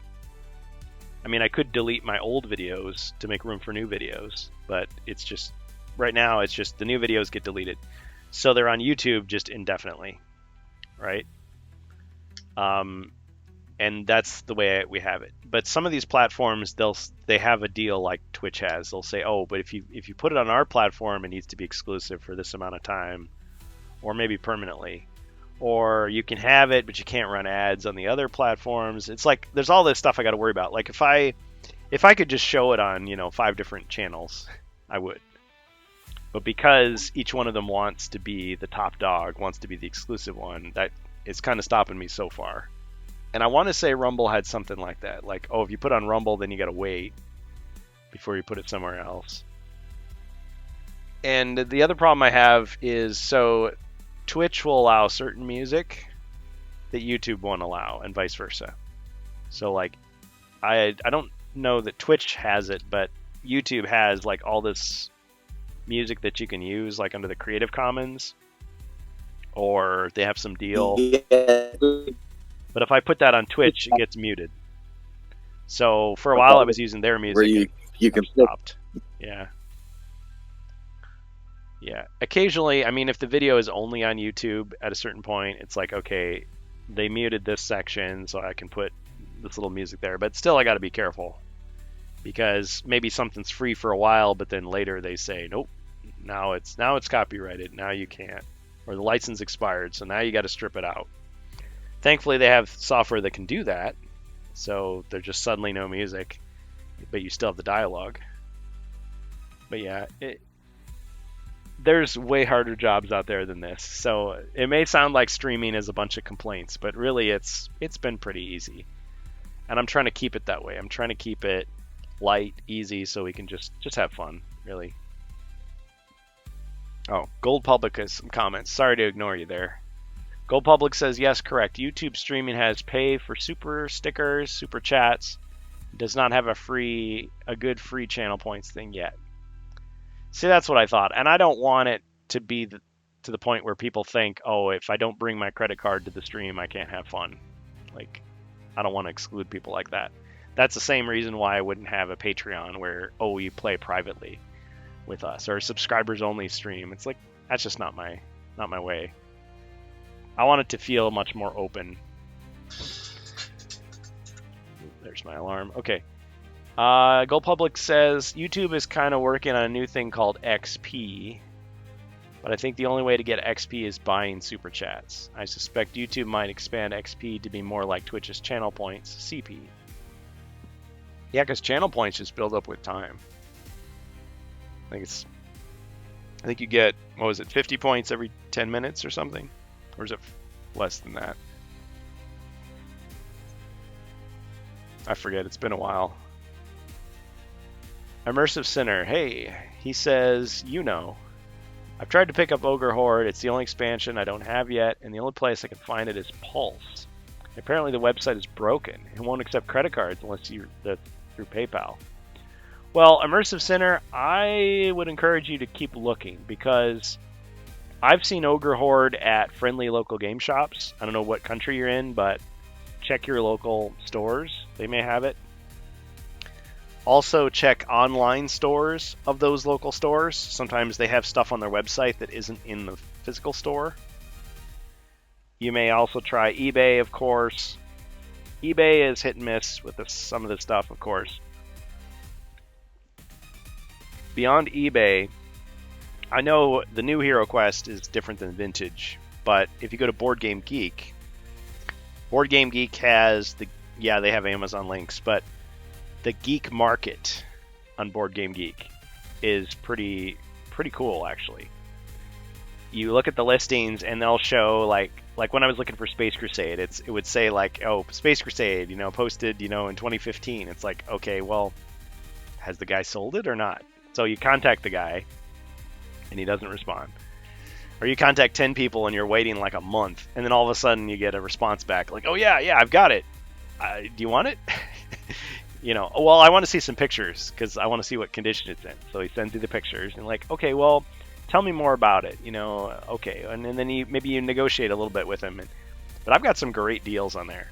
So it's possible. I haven't checked against the Ogre Horde, new version or the old version, but you might find it on Board Game Geek. There's some other sites out there that's, I think Noble Knight Games is one a lot of people talk about. I've never found anything there that I wanted that I couldn't get cheaper somewhere else, though. But that's me. Yeah, I don't think Pulse is the only place. And the other thing about Pulse is they never go below MSRP. It's always, and I get it, it's their official site. So the game system is always going to be $134.99 on there, even though you could get it for $90 on Amazon. And I don't think that hurts the company to buy it elsewhere. They just said a sale's a sale. You know, it's just a pennies difference. Let's see, because I don't know how many copies they sell. I mean, I'm just glad it's available. But yeah, try some other places. Gold Public says gamify is a fun word.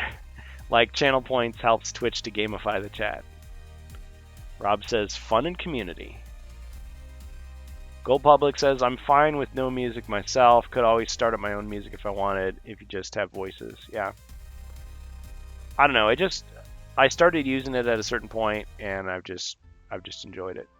But now the players, when they're in Discord, you guys don't hear the music unless you've got Twitch running in the background. But then you hear echoes. Gold Public says on Twitch you do get CP faster for your paid sub, which I have no problem with. Yeah, I think it's a multiplier. I want to say it's like 3x. But I guess I never thought about it. It's like 3 times faster or 3 times more? 1.2 for tier 1. Oh. Okay. I think 1.4 for tier 2, and I think it's double for tier 3. And you get like 10 points every 5 minutes, and then every time you click the green collect button, I think it's 50 coins. Oh, because you have to click the button. Well, and then they give you a bonus if you stay to the end and go for the raid. I think you get like 200 for that. Oh, nice. So, there's a breakdown at the bottom when you go to. Okay, should just read that. Buy rewards or whatever. I think it tells you what the whole thing is.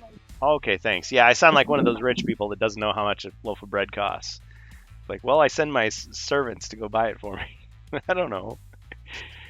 Okay, so the tiers. Yeah, I remember setting that up a long time ago. But so is that like you pay more for the different tiers, or is that if you like resubscribe? Help me, Jacer. Okay, so I'm looking at it in the chat.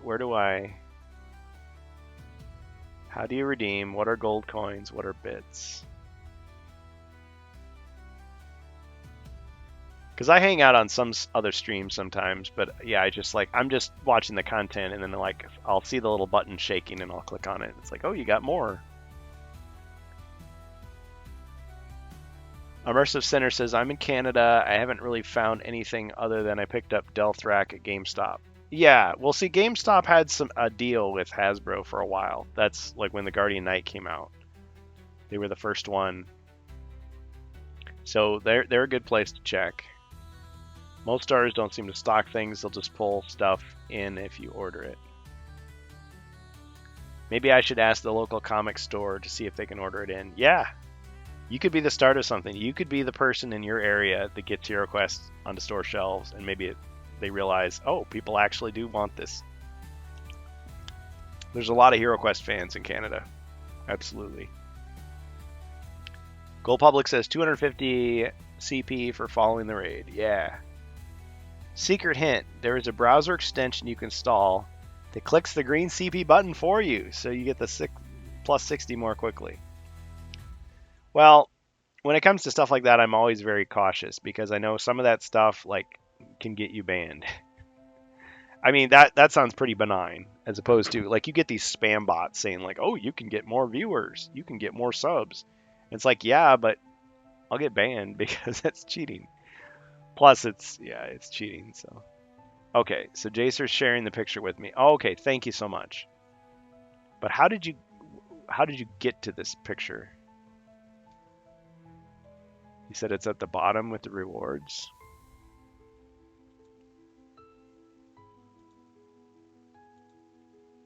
Oh, okay, I see it now. I see it. Thank you. Yep. Okay, so yeah, so like Jacer was saying, so earn gold coins. Watch for 5 minutes, get 10. Claim special bonuses plus 50. Participate in a raid, 250. Follow this channel, 300. Monthly first cheer. I don't care about cheers, but I mean, if you do a cheer, that's great. Thank you, the bits. But you get the first cheer, you get 350. Also, it helps you too. Monthly first gift to sub plus 500. Yeah, I like gifting subs. That's a good thing. Grow a watch streak up to 450. Tier 1 sub 1/2 x multiplier. Tier 2 1/4x, and then tier 3. Alright, I'm just gonna go to the page. I know, as an experienced streamer, I should know all this stuff. I just focus on the creation. I don't think about this stuff as much. Maybe I should.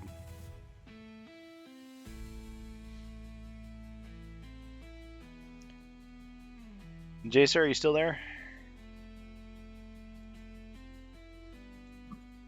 Yeah. How do you get... Yeah, I still don't know how the multipliers work. Or I know how the multipliers work, I just don't know how the tier system works. Yeah. Because I think initially I thought, oh, a tier 1 means the first time you got it, and if you resubscribe, it's tier 2. Okay, let me just try something. I'm going to just see... If I go to... Because I can't subscribe to myself. I could go to somebody else's channel. I know, we've drifted far from against the Ogre Horde today. Sorry, guys. Okay, let's look at Danu. He's a cool guy. He's playing HeroQuest. We can raid him after this.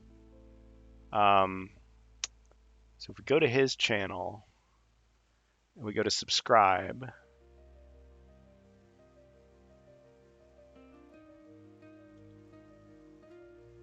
So I could subscribe. Oh, no. If I subscribe for $6. So I was thinking like, okay, you can subscribe for 1 month, 2, 3, 6, 9. But that's just what you get if you've been subscribed. Get a free monthly sub with Prime Gaming. And the tiers also unlock gift to sub. Different things or whatever. Like you might have like 10 emotes or something for your standard subscriber, which is your tier 1s. And your 2 and your 3 are like higher tiers. So sometimes they fancier emotes and stuff like that. I think so you can offer more stuff, and I think they pay more money, and you earn more. Okay. For them. So let's see. I'm just looking at his channel as an example. So it says gift to the community, tier 1 gifts. So gift 1 sub $5.99. Tier 2 gift 1 sub $9.99. Tier 3 gift 1 sub $24.99. So there must be some difference between tier 1, 2, and 3 subs, because they're all different prices, but it's just still a sub. But it'd be nice to know, like, what do you actually get for that? That's the perks, usually. I think like, it could be, like, the emotes, where, like, you could have whatever, a set amount for your standard emotes, and then any subscriber gets those, and then a tier 2 subscriber might get ones that move. Tier 3 might have other ones, and there might be other things that they can access because they have that. This is like the learn about Twitch part of our stream. HeroQuest talk. What's the difference? Okay, this is Reddit. What's the difference between tier 1, 2, and 3 subs? Extra emotes, extra support.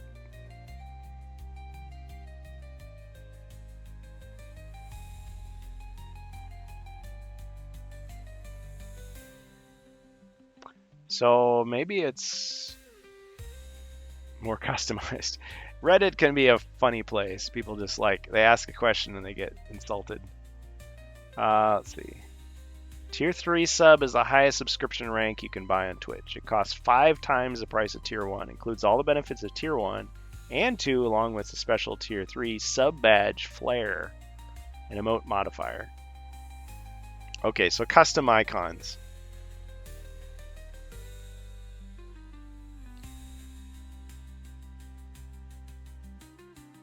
Well, if people want to give me money, that's nice, but I'm not going to demand it. It seems like you don't get very much for all this extra money you're paying.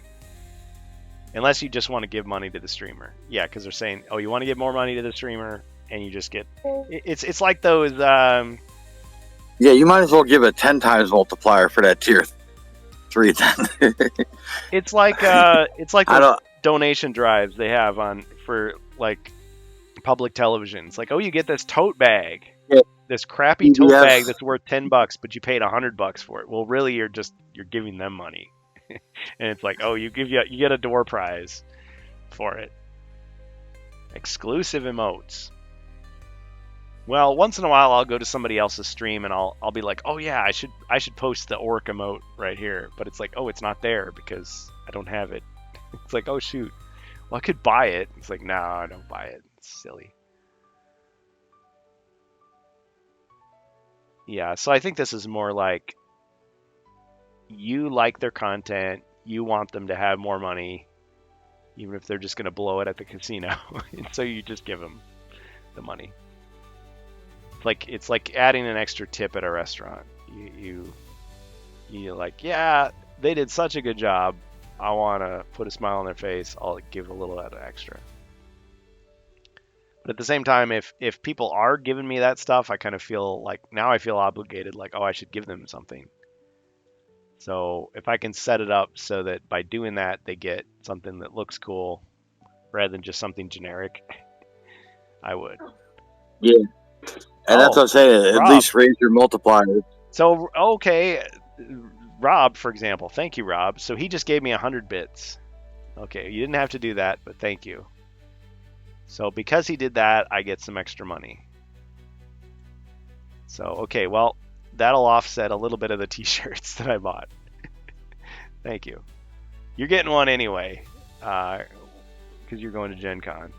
But, yeah, that's cool. Okay, well, thank you. Yeah, I'm much more like, I'm not going to tell people, oh, you have to do this or that. I would just say, follow us, subscribe on YouTube, and if that's all you want to do, that's fine. If you've got Prime Gaming and you want to use your subscription to do a tier 1 sub or gift a sub, I personally like to gift subs better than just get them, but yeah, that'd be cool. If you want to do the bits streaming, or cheering, that's fine, but I'm not as big on that. But I'm not going to say, oh, don't do it. You can't spend money. I think Twitch gets more of that than I do.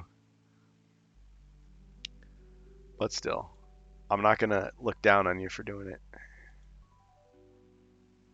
Yeah, Gold Public, like adding an extra tip at a restaurant. Well, see, that's the thing. Like at restaurants, they expect you to, at least in America, they expect you to give a tip. Like if you don't, like you're seen as like stingy or like, oh, that's gonna hurt the person. But it's like an extra tip. Oh, you gave the minimum and you gave a little bit more to say like, hey, you did a really good job. Thank you. Like, I want you to have this extra. Yeah, like saying keep the change. Like you don't have to do that, but you wanted to. Yeah. So people who came here expecting a quest would be like disappointed. Like, what? I wanted to see you play against the Ogre Horde. It's like, I'm sorry. We ended up talking instead.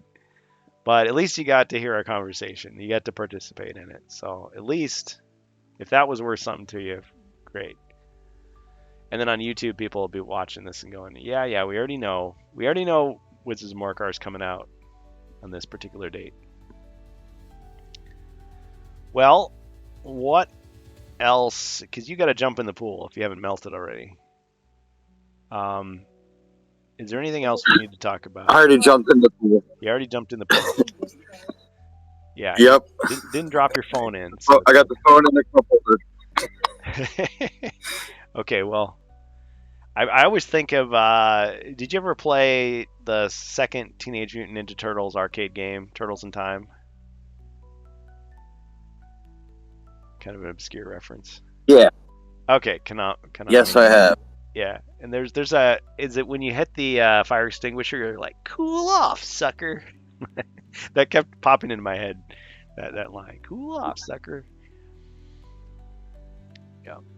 Yeah, Fun. there's a couple of crazier games like the Turtles in Time that where where you do have all four people and it really gets going. Pretty cool. Yeah, pretty fun. The one thing about the arcade games that like stayed that way is that it was always multiplayer, or at least most of them were multiplayer. Yeah, a lot of the home games were not. They were either single player or maybe you had 2-player, but 4-player was a rarity. Even though there are 4 characters, so of course you wanted to have. I think usually in the arcades it was like 3 turtles. Like we never played with 1 turtle or 2 turtles, and almost never 4. It was always 3. And I think the few times we did play with 4 people, like we actually got confused who was who. Like unless you put your face like really close to the screen, you're like, wait a minute, which I thought it was over there. So you got one guy like running in the corner because everybody's the same shade of green, and you just got the bandanas are different. So in some of the games, they tried to make the turtles look different, like with the toys. So you had, if I can remember, was it Donatello that was brown, and there was one who was light green. Was it Raphael? Kind of a neon green, and then the other 2 were like different shades of green. But still, I don't know if that would be enough. Yeah, I'm not sure, but yeah, the Ninja Turtles and like the Simpsons was another one that used to just get real crowded, and then the X-Men. A lot of them, lines forming for that. I only one time ever saw an X-Men machine that was just the one screen with 4 players. Every other time it was 6 players, and it was the double size cabinet that had the dual screen. It was like 2 overlapping screens to make one big display, and so that was nice because you could spread it was out. huge, but like a lot of times, there was always a line for that one. I'm like, man, Yeah, like it's like all right, and then it's like you want to give them also an opportunity to throw another quarter in and continue their character, but then in the same time, you're like, can you just leave already? I want to jump in. Oh yeah, well the arcade etiquette. So I read this, and I remember reading this in a book, and I knew it. It was like you're supposed to put your quarter or your token on top on the cabinet, so they know cabinet, that you're ready to go, and not digging through your pocket or asking somebody for a quarter. My brother tells a story, and it was kind of funny, but also at the time not very funny. But it was like he was playing a game, and there was a kid, like a little kid behind him, and he, you continue, he put the quarter in, and his dad was like cussed him out, like, hey, my kid wants to play. But I mean, he didn't know about the quarter on the top thing. It's like, okay, well, yeah. Like, why? I'm not done yet. It's like, yeah, you are. And even back then, like, it was like, all right, if you saw somebody putting like a pile of quarters on there, like, hey, come on, $1 or $2. Don't, not the whole $10 roll. Jerk about it. I'm poor, okay? Give me a chance. Well, with fighting games, the rule was if you lost and there was someone behind you, you had to go back to the end of the line. Yeah. Oh, yeah. But if you won, you keep going. That was real big with the Tekken and the Street Fighter and the Mortal Kombat. Mortal Kombat. Yeah. I didn't get as much into the Tekken games. You get pushed out of the way. You put that quarter in there, someone's pushing you out of the way and taking your game. Yeah, it has its own like law of the jungle. But I remember Mortal Kombat. I think it was either Mortal Kombat 1 or 2. It might have been Mortal Kombat 1, but they had the arcade cabinet, and then they had a monitor on top of the cabinet. Like I think it was just a TV. And so you could watch the match and like see how it was going while you're waiting in line. I thought that was pretty sweet. Plus you could be like, oh man, he's about to get defeated. I'm getting ready for my turn. Or you can watch his tactics and go, oh, okay, that's what he's going to do. All right, I'm ready for that. He likes to spam fireball, does he? Okay. Another cool arcade was the Time Crisis. That one had the dome and everything over it. I want to say.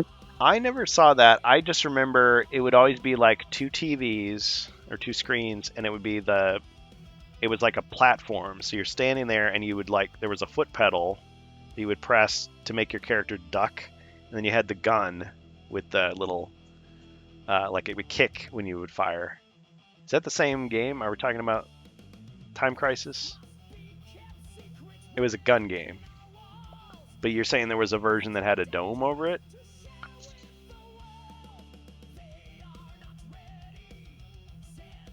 I'll have to look. I don't know. Arcades used to be such a big thing, but these days I occasionally, rarely, will get to go to something and see what they've got.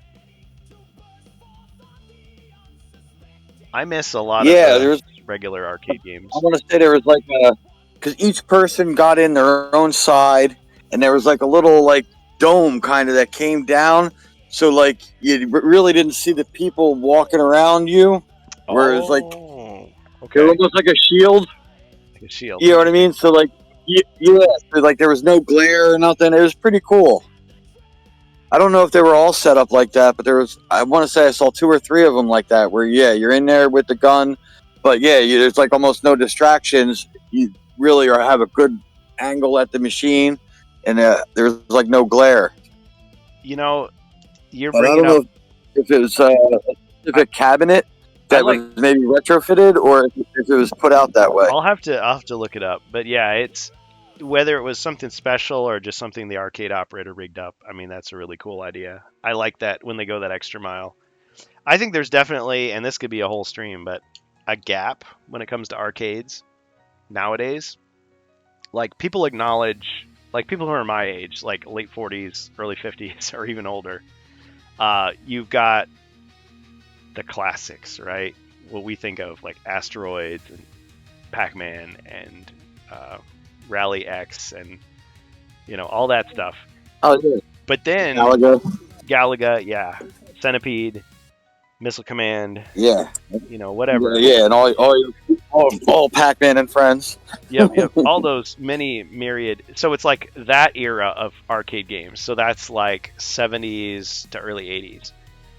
And then you jump to like more modern games. So you've got like Mario Kart and Time Crisis and whatever else, VR stuff, Star Wars Battle Pod. But then there's a gap where like, yeah, Frogger. Yeah, all the games from like the 90s though are just not there at most of these arcades. So maybe you would get Mortal Kombat 2 or something, but like, yeah, where's Ninja Turtles? Where's The Simpsons? Where's, I don't know, Golden Axe? Where's, there's just Operation Wolf, or, there's all these games in between. Double Dragon. I mean, maybe you'll get Soul Calibur or something, but it's like there's a gap. So it's like they're trying to appeal to people who played video games 10 years ago and then people who played video games like 30 years ago, but not people who played it right in between. T2 was another good one with the Uzi. What was it called? Terminator 2. Oh, yeah, Terminator. He had the little Uzi. Yeah, it was. That was a good one. House of the Dead was another good one with the shotgun. Yeah, I liked a lot of the shooters. Yeah, but there was a good amount of motorcycle and racing, different racing games for a while too. You always had to have Daytona. Yeah, Cruising USA was big for a while. Cruising the USA, Cruising Exotica.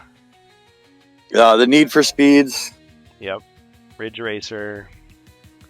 But I mean, it's like the gimmick, the versus game. The old clunky cabinets where you used to have like the pedal and the steering wheel to actually sitting down and feeling like you're racing. Yeah, well, it's like they go for different types. So you've got the gimmick games that you can't really have that same experience at home. So the light gun games, the driving simulators, the motorcycle games. Okay, those all make sense.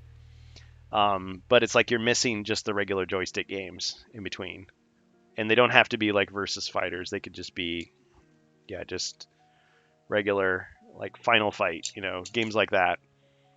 But yeah, you got your shooters, you got your beat 'em ups, you got your puzzle games. When was the last time you saw Tetris in an arcade? I mean, people play that on their cell phone, but it's like still, it's playing it on a cabinet is the experience. But I get it, they got to track down those games, they got to keep them repaired and everything. It's a big expense. Well, speaking of arcades, so you may remember last year's Gen Con how disappointed myself and my friends were.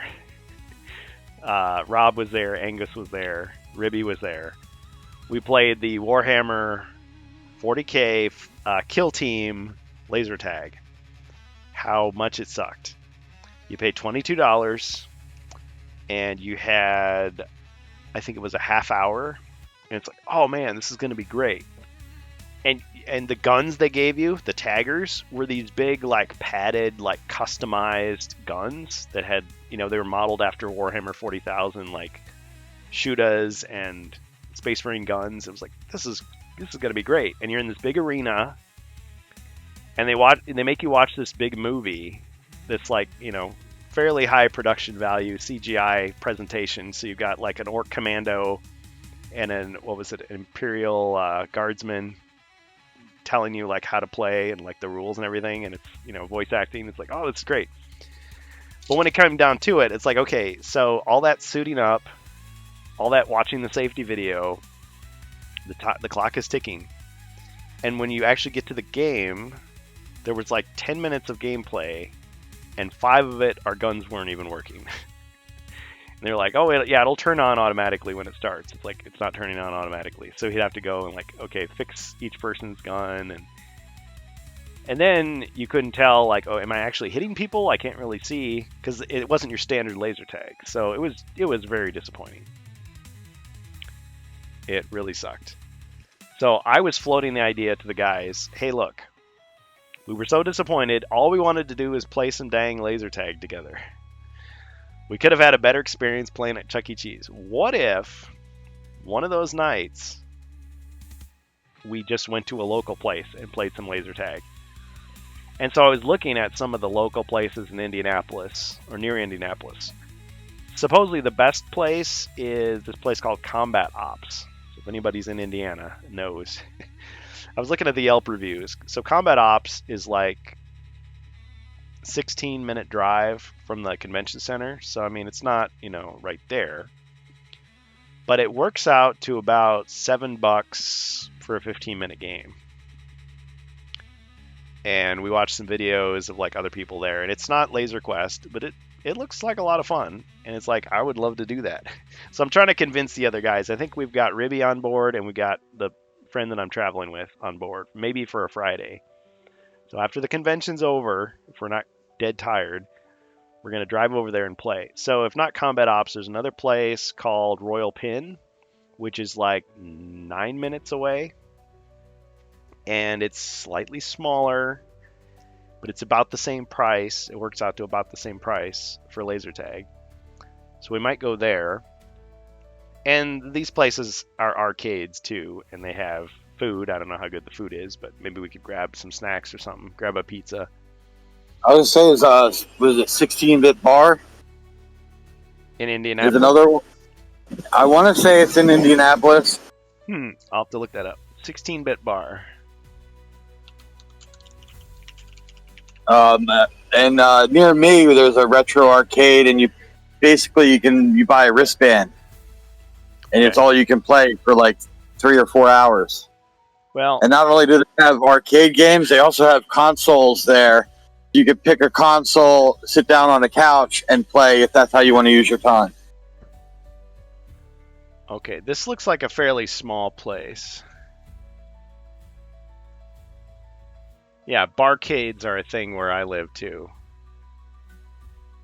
Yeah, well, it's kind of where now because there's no real, not a lot of standalone arcades like there used to be. Oh, I like their selection. They got Bad Dudes, they got Joust.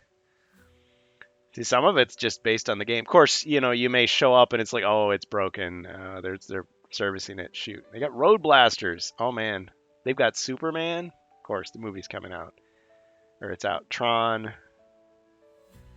They've got Turtles. Okay, well, I'm going to go ahead and link it. Whether we end up going or not, I'm going to post it. This is non-sponsored. But yeah, I would definitely support a good arcade. I mean, even there was one barcade I went to. They had every game I dreamed of, but the problem is most of the games had something wrong. Like one of the joysticks would be broken, or the coin mech was broken, or the sound was you couldn't hear the sound. There's something wrong. I mean, right, and they used to be everywhere though. Like you used to walk into a pizzeria. There's 2 arcade machines. You Yeah. walk into the deli, there's an arcade machine. You know, Exactly. like Convenience stores a had 'em. lot of laundromats. It's like, all right, Yep. there's a Spend a you got quarter. 2 consoles there, and you got like 2 vending machines. Yeah. And you know you're good. You're spending all your quarters. Now Your laundry nowadays, quarters on doing playing games, but you're having fun while you're doing laundry. yeah, rather than just watching your tidy whities going around in a circle. Now, one thing I have noticed is I do see arcade machines at laundromats and stuff. Movie theaters. Movie Yeah. theaters. Oh, well, the thing is, movie theaters. There's a lot. You know, while you're waiting. Usually though, unless they have a dedicated arcade, yeah, movie theaters are a good example because a lot of them do have like maybe they'll have like 1-lane bowling and they'll have a variety of machines. The laundromats and stuff, they'll usually have like a one machine, but it'll be one of these like multi-game cabinets, which used to be 100% illegal. They were just bootlegs of MAME or whatever. But nowadays, I guess technically some of them are. But some of them, it's like, okay, wait a minute. This is definitely X-Men, but all you did was take away the title screen because you don't want to admit that you just copied this game. But yeah, you could play it. Or there'll be hacks of other games where it's clearly just a PC inside a cabinet. Well, it's better than nothing. But there's definitely some nostalgia of just walking into an arcade and just seeing like just rows and rows of games and hearing all the noise from all those machines and being like, yep, that's how it used to be. And just walking down the rows looking for the one that you want to play. But the disappointment of sitting there and going, oh shoot, it doesn't even work. Because they couldn't afford. I mean, the electric bill must be through the roof. Well, anyway, we're hoping to get some laser tag in, and if it's just 3 of us, I mean that's still a good time. We can rub it in the other guys' faces that they missed all this. There is a video when I tried to do the Warhammer laser tag. I had a GoPro on my head because I was thinking like, oh man, this will be cool. Like you can, but it wasn't. You could just see me like looking down at my gun, going, it's not working. Hitting the button ineffectively, shooting off in the distance. You know, you see me just kind of like randomly firing. It's pretty sad. So, if I can get a GoPro, I'm gonna be able to pick one up. We'll see if I can get it working. The thing about GoPros that I've noticed is they're very user friendly, but they're also very like accident prone or haphazard. Like they can freeze up or overheat or just suddenly stop working. Rob says, yes, we have Rob. Rob, thank you. Okay, so yeah, the latest thing we're discussing in the Discord, the HeroQuest fans Discord under the Gen Con 2025 section is either Combat Ops, which is a little bit farther away, but is a slightly larger arena. See, they all claim they're the like largest in Indiana, but it's like, but you gave different numbers. You know, it's like wrestlers saying, "Oh yeah, I weigh 300 pounds. I weighed 600 pounds. I'm 6'6". No, I'm 7'6". Rob says, just got to make sure we play Dragon's Rest and Space Crusade. Absolutely. So yeah, okay. So we got Rob on board. So either Combat Ops or Royal Pin. We just need to decide. We want to go the closer one or the farther away one. The farther away one is slightly bigger. I think it's like one is 500 square foot, or no, 5,000 square foot, and the other one's 7.5 square foot. Of course, that doesn't tell you much. I mean, for all you know, it's just full of like fake walls and padding, and it's like, okay, well, that was just a gimmick. So with Space Crusade, I have put together proxies. So the board is bigger. I'm using modern Warhammer 40k figures that I've painted. I did not get a chance to print out all the Eldar cards. I was going to redo them all. I didn't get that my order placed. And now if I put it in, it's going to arrive after the convention. So I kind of goofed up there. But I can bring my old cards. And Dragon's Rest, so that's Ribby's project. So he printed out the 3D version of the HeroQuest board and furniture and doors, which you've seen if you've seen my stream. When I did that guest stream, I used the one that Mercantile printed for me. Now, Mercantiles was printed in color, but Ribby's actually hand painted the stuff, so it's must have taken him a long time. But I think he's just about done, so that would be amazing. That thing's going to be heavy. I mean, he put magnets in it and everything, but he's going to have this big, huge box or big, huge bag to carry it. But yeah, we could play some HeroQuest on that. Yeah, I'll be free Friday, Rob, because Saturday I'm going to be busy, as you know. I'm going to do the tournament all day and go out to dinner, probably at St. Elmo's, which is a pretty cool steakhouse. Kind of expensive, but really, really good food there. Thursday is going to be booked solid with Avalon Hill stuff. But Friday is open. Sunday, it's kind of one of those days where everybody kind of wants to get out of there and things are winding down. But the good thing about Sundays is that's the day when they have the discounts. People are packing stuff up, and you're going to see a lot of games just given away. Like, oh, you want the HeroQuest game system? Here you go. Like, really? Are you joking? Nope, it's yours. Sweet. Can I get it autographed? Like, that's your opportunity. So there's that. And then if I can convince my friend, because he wants to get out of there, he wants to get home. If I can convince him, maybe we stay around a little bit longer, maybe we could play. But definitely get some fan gaming in on Friday, and then if we could do the Space Crusade, we can do Space Crusade laser tag. That was the other thing. I was like, oh man, we should get foam swords, and we could get like orc masks, and we could wear them, and we're gonna get thrown out of the laser tag place because we're like, no, we can't allow this. Can't be hitting each other with foam swords. It's like, no, I'm using the knife at close range to save ammo. It's like, you're banned. I don't know. I've heard of some people getting some horrendous injuries playing laser tag, but it was because they were running and they ran into a wall, or they ran into somebody's gun. You know, that can happen. I swear he ran into the gun. That's what we'll do. We'll talk Joe Manganiello and his bodyguards and Doug to play laser tag with us. We'll be in the news. It's like, oh, got really out of hand. No, just kidding.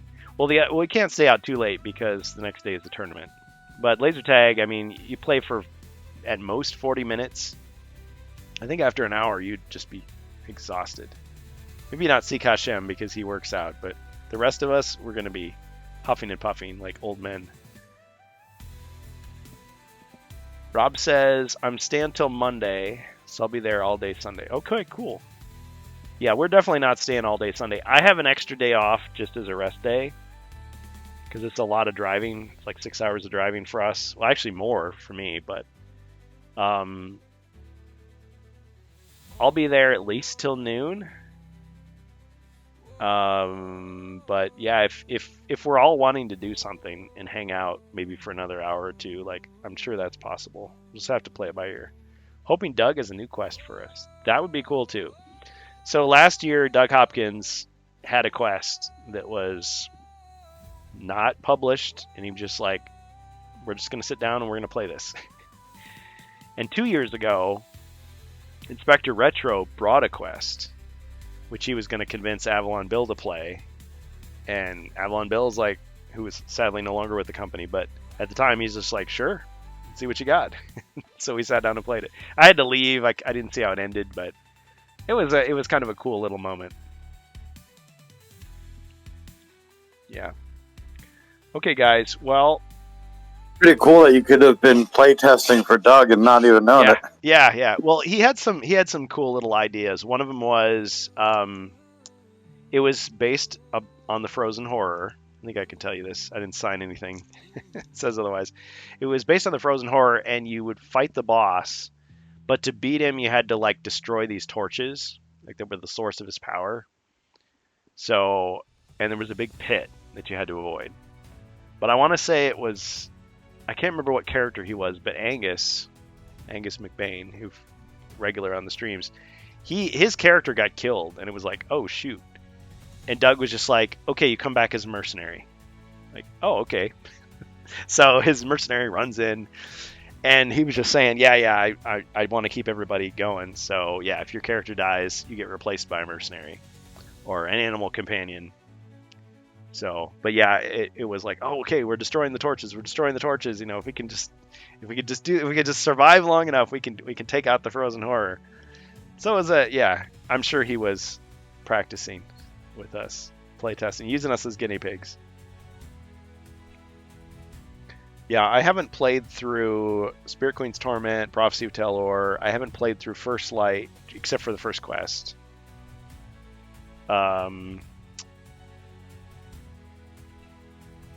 Jungles of Delthrak we're pretty far into. Same thing with Against the Ogre Horde.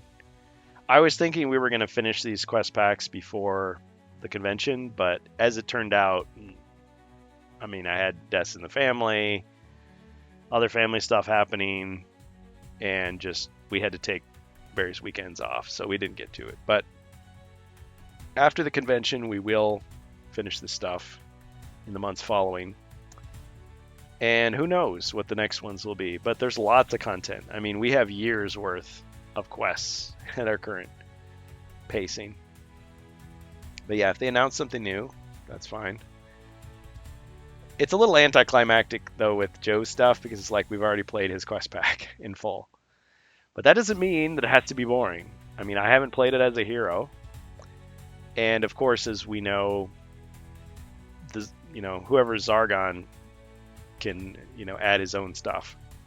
Like last year, I sat down to play Jungles of Delthrak, and he was like, Quest 1. And I'm like, I've already played Quest 1. And the other people at the table were like, yeah, so have we. Can we do Quest 2? It's like, okay. Now, we weren't ready for Quest 2. We didn't know that. It was pretty hard. Everybody but one died. So, like, one hero escaped. But, I mean, we also had 5 heroes playing. Like, that's not the normal way you play. But the Zargon he was adaptable. He was flexible.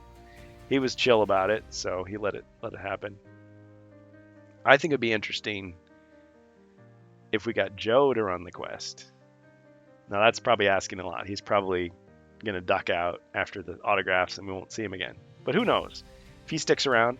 The other thing I want to ask him is, how would this work as a D&D mission? Like, if you use D&D 5e, would this be more interesting or less? Would it be more your speed? So, all right. Well, I think, again, kind of an unusual stream. We were going to play a game, but we ended up just talking. But I've enjoyed our conversation with Glasgow and yourself. So, Jacer, anything else you want to say for now about Gen Con or about HeroQuest?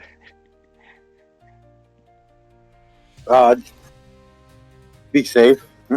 Be safe. Yeah. Don't do anything. Yeah, be safe. I mean, everybody's traveling somewhere, but yeah. Well, that's the thing. I mean, they do have like parties going on, so there's people out in the street with their beer koozies and stuff. So you got to watch out for people just staggering across the street. You got to make sure you don't drive under the influence. But I think the biggest danger is just staying awake. So if you're too tired to drive, you need to stop. You need to get some sleep.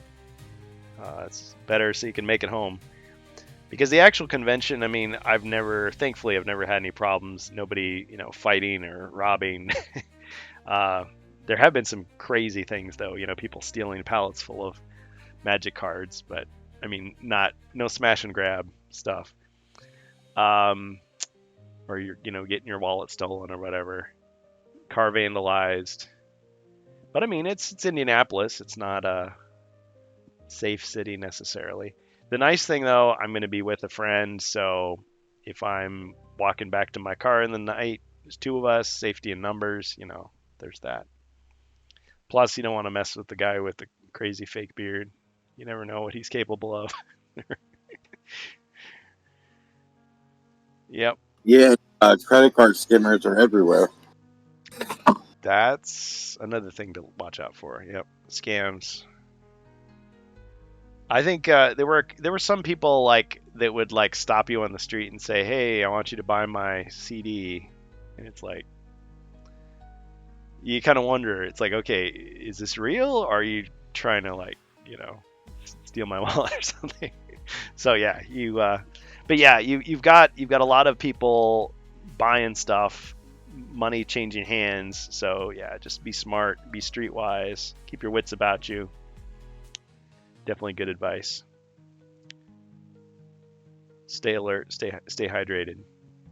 Well, and even people were telling me during have fun. have fun. Yeah. Well, during the tournament, the 9 hours, like I played for 4 hours, and I was starting to realize like, oh, I'm constantly like bending over the table. My back is going to be like killing me by the end of the evening if I do this. So, get a proper posture. You know, I'm starting to lose my voice because like we were in the local game shop and everybody's talking. So you're almost like you're at a bar. You're like trying to talk loud over the music or over the other people, and so you're starting to get dry. So I'll probably need a water bottle or chew gum or something. But yeah, it's about having fun, good, clean, safe fun. So yep. But I've done it twice now, and last year I went by myself, so it is possible. But it's definitely better with friends. And I was really privileged to meet up with other people from the community last year, so I wasn't just by myself. And this year it's going to be the same way. Plus, I'm traveling with a friend, so we can share the driving and all that. Yep, I'm looking forward to it for sure. And we'll definitely do our streams, not the regular streams, but we'll do some kind of stream. So last year we did stuff afterward. So that night we just kind of did a recap. You know, day one, this is what we saw, this is our reaction. And basically Ribby and I just like passed out, and then Glasgow and I forget, was it Bohemius? Somebody else, maybe Carnival. There was like some other people that came on and had like a whole conversation after we left because we just kept the cameras going. It's like, okay, we might do something like that. Post pictures, post little video clips. But I'm sure other people will just be lighting up the Discord with whatever news we get. I'm sure there'll be stuff the day before as they're setting up. So for all we know, we'll already have seen Wizards of Morcar even before we get there. And I'll be on the road, so I won't necessarily know about it. Like, oh, you already spoiled everything. Way to go, guys. But yeah. Yep. All right. Well, we can get our raid going. Thanks, everybody. Thanks for putting up with our kind of impromptu, improvisational stream here today. Let's see. Is Danu still streaming? If he is, we can raid him. If not, we can get the next person. Okay, so Danu is playing Hero Quest. Next level painting is painting Warhammer. I'm thinking we'll raid Danu, but I'm probably gonna go and say hi to next level painting myself. Is that cool?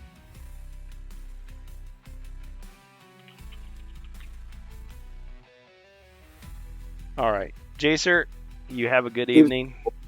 You too. Yep. Thanks for coming.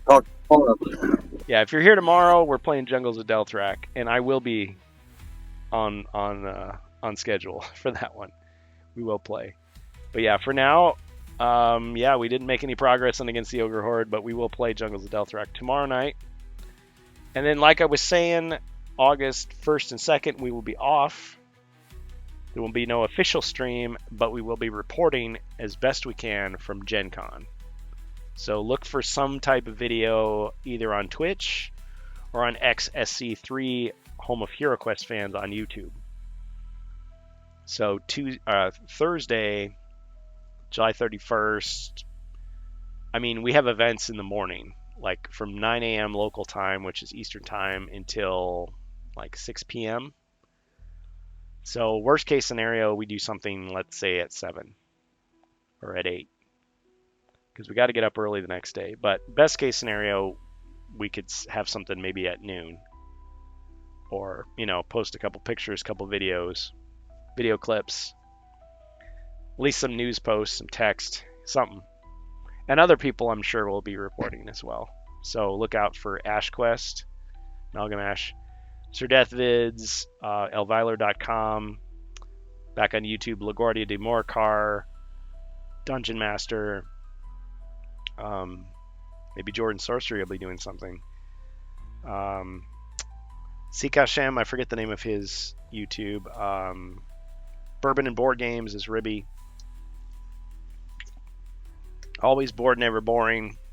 You know, any of those people, the usual suspects in the HeroQuest fan community on YouTube. So yeah, be looking for that. And you folks who are on the HeroQuest fans Discord, please cross post. I love how people do that. So people go onto Instagram and Reddit and Facebook and X, and then they post their stuff here, or they find it in other Discords, and stuff that we have they post other places. So you keep the word of mouth going. It's all great. It's all helpful. All right, we're gonna end the stream here, and we'll go ahead and raid Danu, who's playing HeroQuest. Oh yes, Rob. Sorry, Rob. Rob Champ. What's the name of your YouTube? You can post it in the Twitch if you want, because Rob Champ has a YouTube as well. He's got a YouTube. Sound like an old man. I am. He's a YouTuber.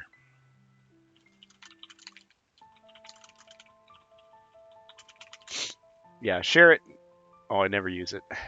Well, I mean, that's the thing though. You may not be a regular streamer or post videos, but you can say, hey, look, here's these cool dice I got. This is what they look like.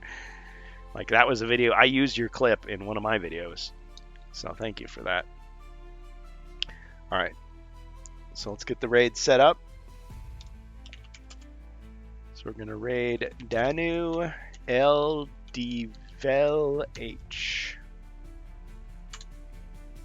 But also check out Next Level Painting. He's a really cool streamer.